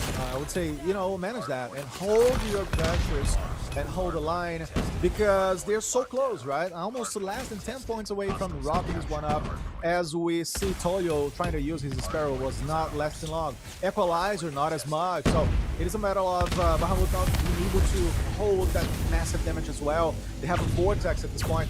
Is that going to be a sustainable operator this time? That's a big question, but apparently Bahamut found a way inside of the point. They did, and they have actually managed to secure that for the longest time we've seen so far this map. It seems like they are finally gaining some momentum. Already 22 seconds left inside of the hill. They got not one, not two, but 3 players trying to make sure that they're holding tight onto their ground. There's Moy with the Tempest, finally breaking through it once again. They only need 5 more seconds. Bahamut trying to rush in. Bahamut trying to get through. They are going to do it with an equalizer. Insane timing, and we're going to point 4, Linux. Oh, look at that. Absolutely insane to see Bahamut suddenly pulling off a miracle over here to try to stay alive versus Oeste Gaming, but that's gonna be it. That's game. You GGWP, good game, well played. And Oeste Gaming makes a statement and says, we're gonna want to wrap this one up because we wanna have to, go to dinner soon. That's right, that's right. They're already ordering their food for later on. They have already made sure that this is done as quickly as possible. Great way of playing, I gotta say, for Oeste Gaming. Yeah, of course, maybe Bahamut was an opponent that struggled a lot with those gunfights, but the macro that we saw from Oeste Gaming was there, The push inside and out of the hill was really, really smart. Because even if you are dominant against the squad, sometimes teams forget to secure the objective, and that's something that we did not see from Oeste Gaming. They made sure that even if you had the players rushing for those kills, they never lost control, they never lost track of who and when they were in control of the objective. So really, really well done. We are now watching the highlights, but Linux, talking about the search and destroy, I know that we earlier saw the first surprise, right? That 9-2 victory that you were commentating on, that Arise versus Evox. I would wish for us to see something like that, but quite frankly, with Whole technically above when it came down to the overall understanding of what to do from Oeste, I feel like they are also going to dominate on that S&D. They could absolutely do that, and it seems to be the case of them keeping that momentum, keeping that mentality of the 9 map to the opponent, and on the top of that, killing a lot. You can tell Nami's had 40 kills, more than that. Obviously, we're checking the highlights and the middle of the game, best moments so far, and Real was also coming up to that kind of number. So it was a very good synergy to begin with, a capacity of deciding fast, and also imposing a pace during the entirety of the map and not slowing down, right? Not, pushing the defenses to the back and just waiting for the opponent. As we have some numbers to illustrate whatever just happened, and Nami is almost reaching the 50 kills, and all of them being very collective, very organic when it comes to helping the objective. More than 100 points on impact, but almost 200, as opposed to Bahamut, that we're not able to surpass the 100-point barriers when it comes to impact. So it was a very one-sided game for sure. First map being easily a statement for the whole series here, but At this point, it's more up to Bahamut to respond and bring something else to Coastal, which is a very tough search and destroy map, as we do know. A lot of backs and forths, a lot of comebacks as well, a lot of overtimes. That's what we've been seeing so far for this map, my friend Gil. So I'm expecting for a lot more. I'm expecting for some shotguns, and in that matter, Rel from the team of OST could show up. He could, deliver a lot of damage. That's right. Let's see if that's going to be the case. We're jumping straight into the action, ladies and gentlemen. Game number 2 is going to be map number 2, Oesta Gaming versus Bahamut. The sniper for the side of Oesta seems like it's going to be Namis. On the side of Bahamut, Luimar. Right now, the push going to be going towards A. Bomb is already going to be planted by Root. Bomb has been planted. Opportunity to cause chaos on the side of Bahamut. They have to try to defend. There's the first and a double. Now the 2-for-1 trades in favor of Bahamut. Moy trying to change that from happening. LXP doing a phenomenal job, but eventually gets spotted by Spectre. The trades are there, less than 30 seconds left. That's going to be a 2 versus 2 through the wall. They're trying to do some damage. And Lumiere pushing forward. SKS in hand. Spectre just peeking slightly. Gets one. Spectre goes for 2. And let's see if we can take it. A single bullet away. They begin to push. At this point, they are just angry at him. He just wants to take that kill. Why are you running away, man? That was almost a sandwich to wrap it up, obviously, because Oesta Gaming, they had the right decision-making process, right? They were so fast to decide on that A specific bomb site. And they rushed there. They did a fantastic job of planting the C4 real fast. But then I would say they got a little anxious to, win the trades after that. But they were managing, and they managed to acquire the 1-0. As we see now, the C is taking the Spectre. It's already on the round, and it's looking a little more even at this point. And I mean, in a sense, I feel like I overestimated the side of Oeste. I don't feel like I'm seeing, although they're taking the first round and they are now going to take the second as well. I feel like they're just going for the kills, I don't feel like, although they did plant the bomb, they're just pushing towards a certain site. And if there's people, they try to take them down. If there isn't, they just plant the bomb. Plain and simple. We're going now into round number 3, so let's see if they repeat that strategy that Bahamut so far has just not been able to stop. Yeah, you have a point. They were looking so solid and shredding the opponent on Summit, but as of these search and destroy, they were a little messy, if I can say, a little bit disorganized when it comes to doing that push to the A.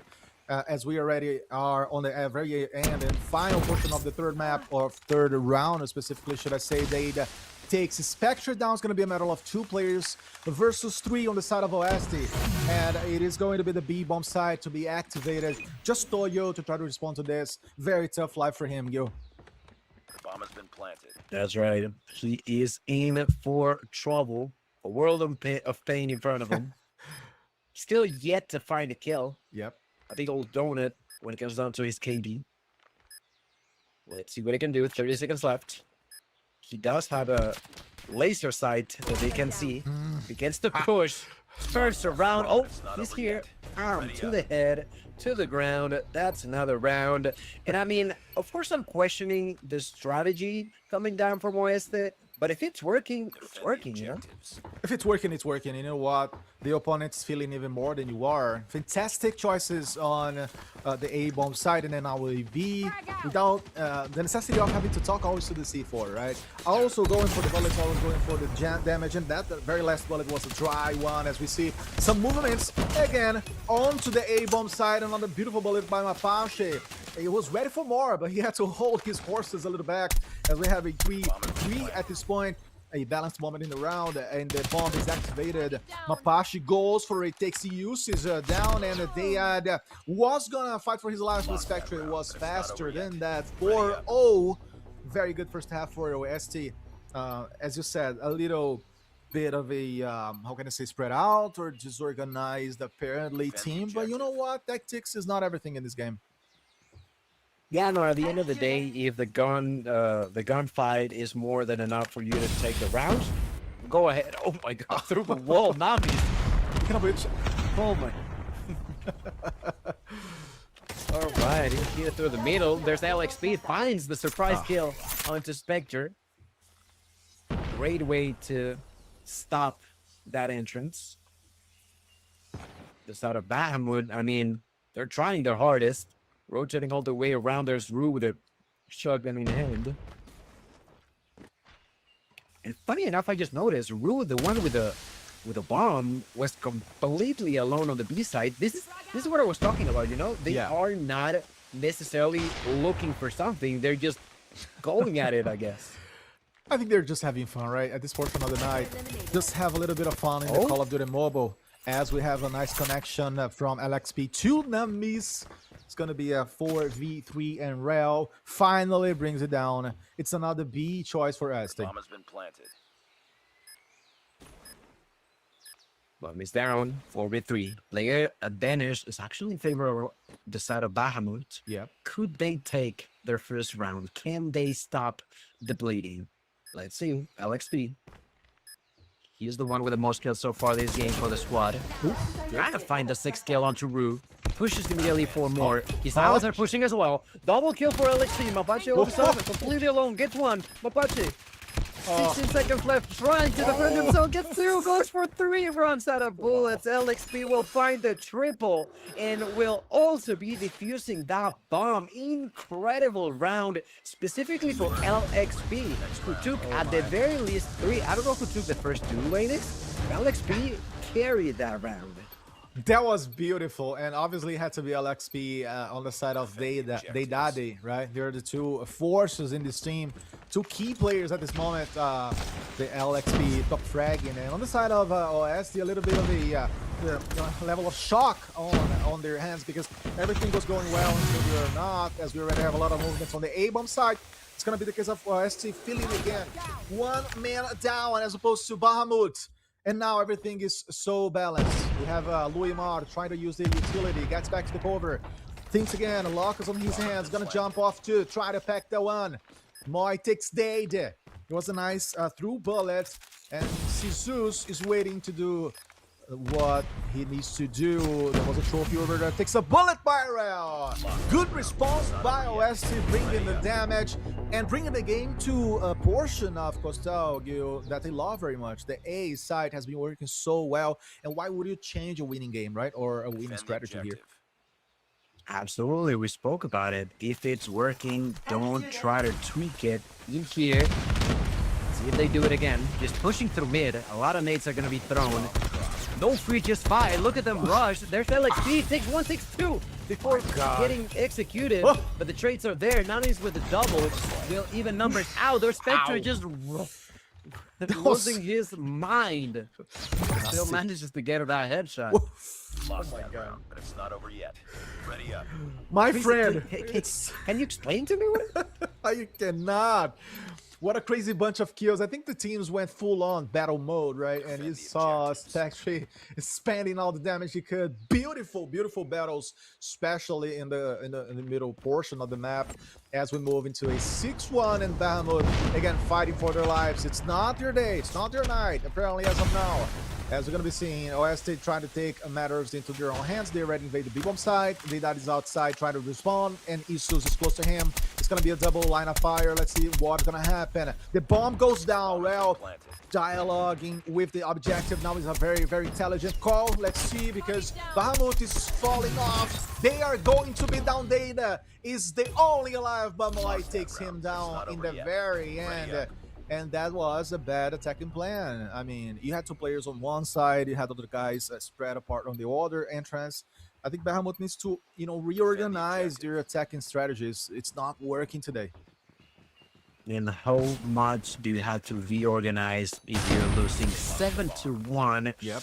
That's a whole lot. They're going to be immediately losing 2 players. They are now going to be losing the 3rd one. And Rue will try to secure the last remaining alive. 26 seconds round. That's how fast OST Gaming is moving. And we are now, on my point for them, Bahamut on the brink of losing yet another map. Hell yeah. Let's see what is going to happen, because OST is very close to dropping the 2nd map. And mind you, if they ever close the series to their favor, they're going to be the 2nd team qualified from the Group C to the qualifying, or should I say to the elimination day of tomorrow and Sunday as well, as we see the match point, should I say, for OST. Now trying to hold this one. Let's see how Mo is going to deal with that. It's going to be a 3v2 versus OST. So potentially Bahamut trying to reopen this conversation and trying to keep themselves alive, as Namis tried. That connection did not really get there. Namis in the middle again. They did finish him. Let's see Real with the HS. Beautiful shot. It's a 2v1 that the Brazilian Real can definitely handle because of his talent, but it's going to be tough anyways. It is going to be difficult indeed. Bombs on the ground, which is the only good thing for him. Shotgun at hand, so The enemy has the what are bomb. you gonna do, Rue? Seems like he wants to push through mid. Is it gonna work? You have a shotgun. Better be careful. Oof. Manages to run away. Still tries to push. Can someone explain to me why someone with a shotgun would do that? I have no idea. He just gifted that kill, but well, that's another round for Bahamut, I guess. I mean, you need a lot of confidence, right? To just pop your head out like that with a shotgun, as I said. No actual range when it comes to dealing that damage to the opponents, and then totally exposed on the core of the map as well. But anyways, 8-2 at this moment, and it is going to be another chance for OST to wrap this one up.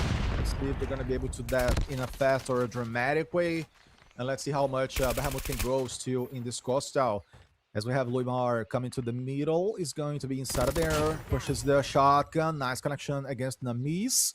It is going to be the case of Bahamut very much spread apart to get the info. Moy is contesting LXP. And the team of Bahamut, they do have the bomb, but they don't have the man power or resistant. Let's see, Yuzu's taking 2 down. Now Real in the middle of the map once more.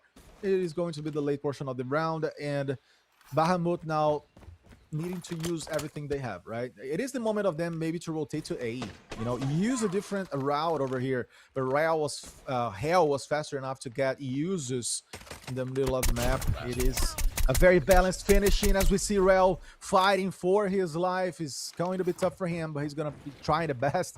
Not much he can do, actually, Gil, because, you know, he's outnumbered. He doesn't have the info. He doesn't have the time on his favor. Yeah, no, that's right. And I feel like that was a smart push on the side of Bahamut. They come to realize, hey, they're here and they're probably going to be going this way, so might as well push for the surprise attack. They managed to get one, and, well, that's more than enough to just complicate a lot of the situation for Oeste. Now, there's only less than 30 seconds left, and Rue continues to push now with the .50. Let's see what he can do. Missed the first shot, but already been spotted. Shotgun in hand. Gets to push, no fear to just fight. Finds the first, goes for the second, misses the shot, goes for the third, takes it like it's nothing. Rue with the double will secure a 1v2, will defuse that bomb, and ladies and gentlemen, Bahamut are going to choke that situation, and Rue will get another point in favor of Oeste, gaining 2-0 lead. I gotta say that when we first see a little bit of hope on the side of Bahamut, unfortunately enough, it was just too hot to handle. Listen, when you have 2 players inside of a bomb site and you lose that situation or the battle against 1 player, you know, I mean, you had it all. You had the cheese, you had the turkey, you had, you know, the bread, you had it all. And what do you do with that? You just toss it away that easily. So Bahamut not having the tactical discipline, not having a plan, not having the bullets and the damage to do when they needed, and they were overrun here. And in the very end, as you said, they had a slight window. I'm not going to say a lot on that. They had a slight chance of responding. It does not seem to be the moment yet. Obviously, they could work out, they could improve, you know, in the entirety of the year, but virtually not in the World Champs anymore, apparently. They need to do something, or they're going to get eliminated, because this game here is all about who's going to move forward on the side of free agents for the playoffs of tomorrow. That's right. That's true. That is true. Remember, just one of these 2 teams will be moving on to day number 2. Day number 2, in which only 8 teams will remain. Remember, top 16 seeded teams were invited into this major, but well, almost half of them have already been wiped out of the competition. Who is it going to be this time around? Well, seemingly it is Bahamut who will be the final team to just have to go home. It is what it is. But at the end of the day, there's plenty more qualifiers in another event in about a month and a half. So there's time for them to try to improve. But that is for tomorrow. For today, Linux, let's jump right into the action for what could be the last map of the day. Let's do that standoff, guys. It's going to be our stage for this next occasion. We're going to be moving into the middle portion of this best of 5 series between Bahamut and obviously the team of OST Gaming. Let's see who's going to come out on top. OST is going to begin attacking. That could give them an upper hand, but let's see if we're going to capitalize on this versus Bahamut. We're already moving as a trio into the middle portion of the map to try to take space. Moy takes Limar down. He's going to be moving aggressively to try to find the guys, pick them all on the respawn zone. Why not? 30 versus 30, 24 or 27, excuse me, when it comes to kills. Always ever-changing numbers, as we do know. But Bahamut now beginning solid so far. That's right. They are not, oh my god, not doing bad whatsoever. And actually, I think we have the side split. It is OST Gaming, the one who's starting with the right foot. So yeah, so far in here, it is LXP once again. Well, I would say putting up the numbers, but this time it's only 3 kills so far. Let's see how much further he can get into this, but the kill gap, it is beginning to increase in here. And problem is now, the timer, 25 seconds left, and they are finally getting inside of the point, but for how long, Linux? Yeah, for how long, right? They're trying their best, as you said. Bahamut, so Bahamut in that occasion losing a lot of lives. We have OST Gaming playing as a blue team and making a lot of pressure. Obviously, they're gonna get to that 1-0 and potentially force some kind of a spawn trap for the second round. I would say, you know, to break your mentality when it comes to your enemy. Obviously, you want to get strong, you want to get solid, and you want to put a lot of damage against them. 14-3, as we have Bahamut suffering a lot. They were not even able to convert one single cap here, Gil. It was not possible for them, just a third of the A, and that's gonna be about it. That's right. 1-0 lead in favor of OST Gaming, ladies and gentlemen. The one with the most kills is, yet again, LXP, and the whole reason why they didn't lose with a bigger gap is LXP. 8 kills already.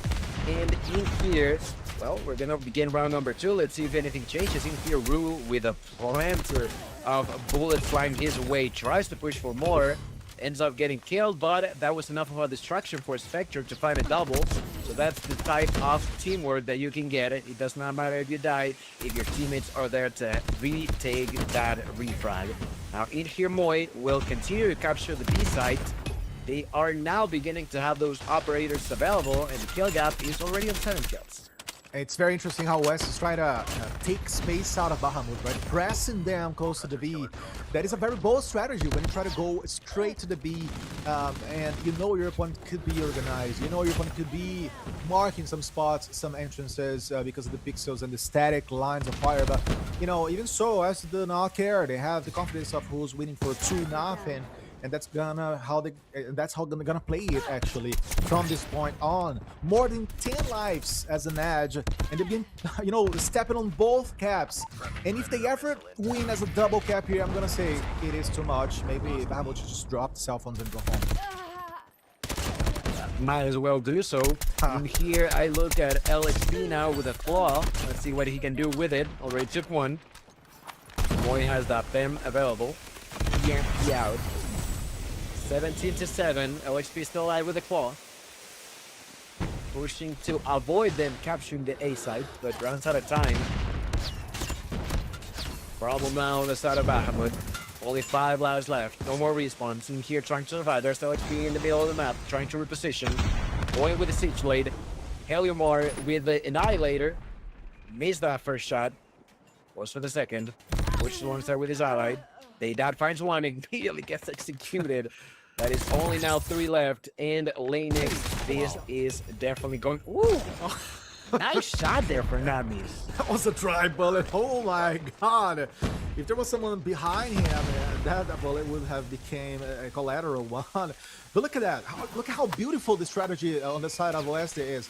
They were able to take the lives out of Bahamut without having to invade the A. They were just sieging it, right? They were just doing the protection, how can I say, belt out of the flag itself. They were able so far to absolutely smash them when it comes to lives.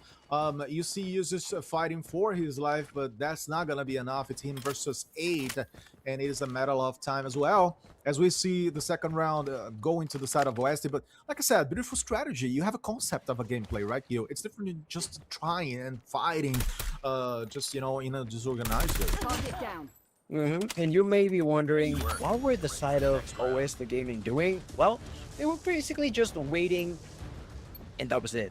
Yep. Waiting for what you may ask? For the operator time. If you're alive, that tick continues to roll your way. So they were basically just trying to get a little bit more extra time for those operators as they will begin to get ready for round number 3. Let's see how good they can do on the side of Bahamut to try to at least prolong what feels now to be inevitable. The MP gonna be thrown by the side of West Gaming. Jesus inside of the hill. Spectre gonna try to kick him out. Tango down. The aggression continues as they try to choke them as quickly as they can. Beautiful job so far on the side of Bahamut, I would say, surprisingly, to resist and to try to, step onto onto that A spot specifically. But look at Spectre, he's losing his patience. He just went for the melee battle in this moment.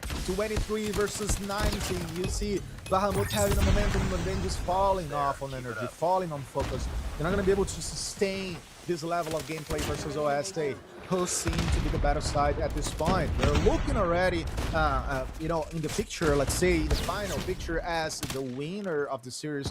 Let's see if that result's gonna become concrete for sure, because it is a very, very big difference now to the reverse. We are talking about less than 30 seconds, and Bahamut need to do more. They need to step in one of those flags to expand the timer again. I don't know if they're gonna be able to do this today. Scissors goes and rolls to the middle of the map. 15 seconds. Time is the enemy of Bahamut. Mapache is dealing damage, as a crazy guy out there in the middle. And we see now LXP trying to do his best. Probably the best player in this team, in this roster. But alone, you cannot win Call of Duty Mobile.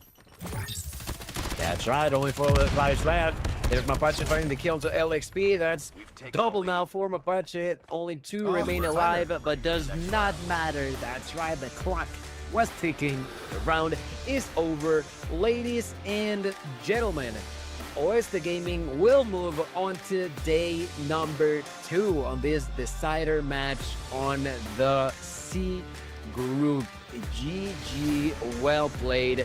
Bahamut tried their hardest, but Oeste Gaming was just too much for them. Really, really well done. We're gonna be taking a look onto what the highlights were, but I gotta say that, well, Oeste Gaming definitely earned this victory. They had a lot of control when it came down to the hard point. I feel like there's definitely some room for improvement when it comes down to the S&D and control, but for the most part, they were doing a great job.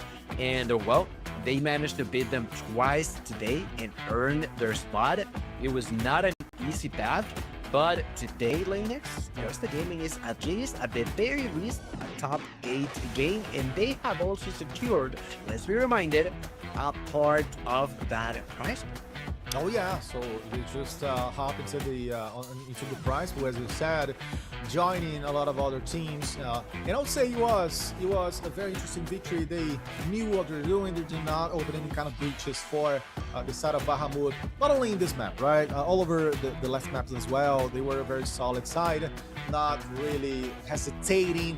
And just wrapping it up, I think it was a matter of how much they would be dealing when it comes to points and damage, because they would be doing that based off of what we saw before. And Bahamut were just not strong enough. They gotta work their way back into the fall split, which is gonna happen soon if they're ever to try to represent Latam in the global station. That's right. That's right. There's still a gap that needs to be reached in order for them to be able to be part of those top two teams. But talking about top two teams, let's take a glance onto what was the brackets on all of these teams. For the group 8, securing the first place, you know it, Street Gaming, who Linux Street swapped the gaming? map against Yeah. Haze Esports. Look at that. I Wow. know. Interesting, And then right? Haze Esports lost 3-0. I What happened know. there? As you were speaking, I was like also making the same kind of eyeball movement because it is very surprising to me. Hayes made the almost impossible happen, taking a map out of the street. As we said before, street so far in the last 7 weeks just lost maps to Amigos and Free Agents, and then Hayes Mhm, entirely falls versus Zero Armed. So I am totally curious now to see whatever Zero Armed worked out or worked up, mhm. from game to game and see how they're going to show up tomorrow in the decisive games. But man, this is very interesting. This is for sure surprising. It absolutely is. But I mean, in a sense, also congrats to the side of Ace Of for joining course. that specific group.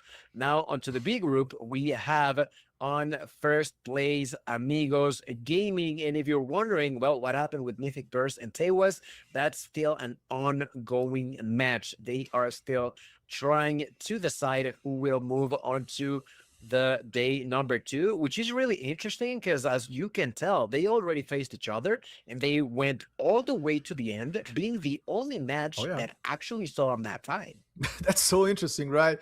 And at the same time, Tewas did not play 3 games. They just played versus Mythic versus precisely because they had a DQ victory, if you want, an automatic victory against Novatos Assassinos.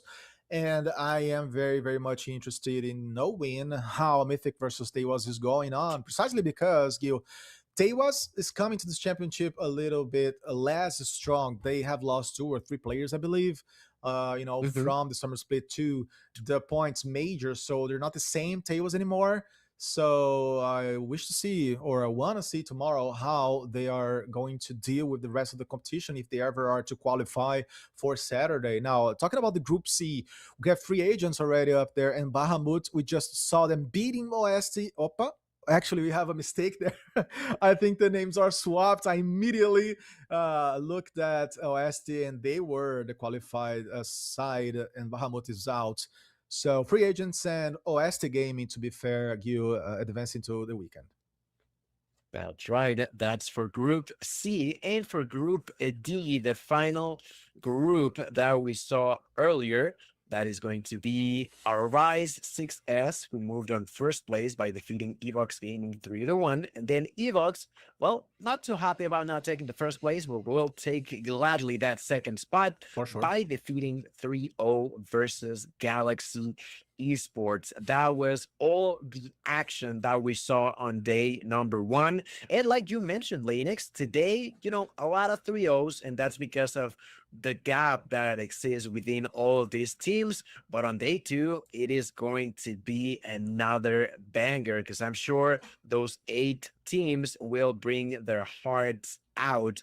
As we also remind you guys to please follow the official social media for the Call of Duty Mobile World Championship. Follow us over on Instagram, X, and YouTube. Make sure that you follow so that you don't miss any of that action. Linux, I hope that you're already following them.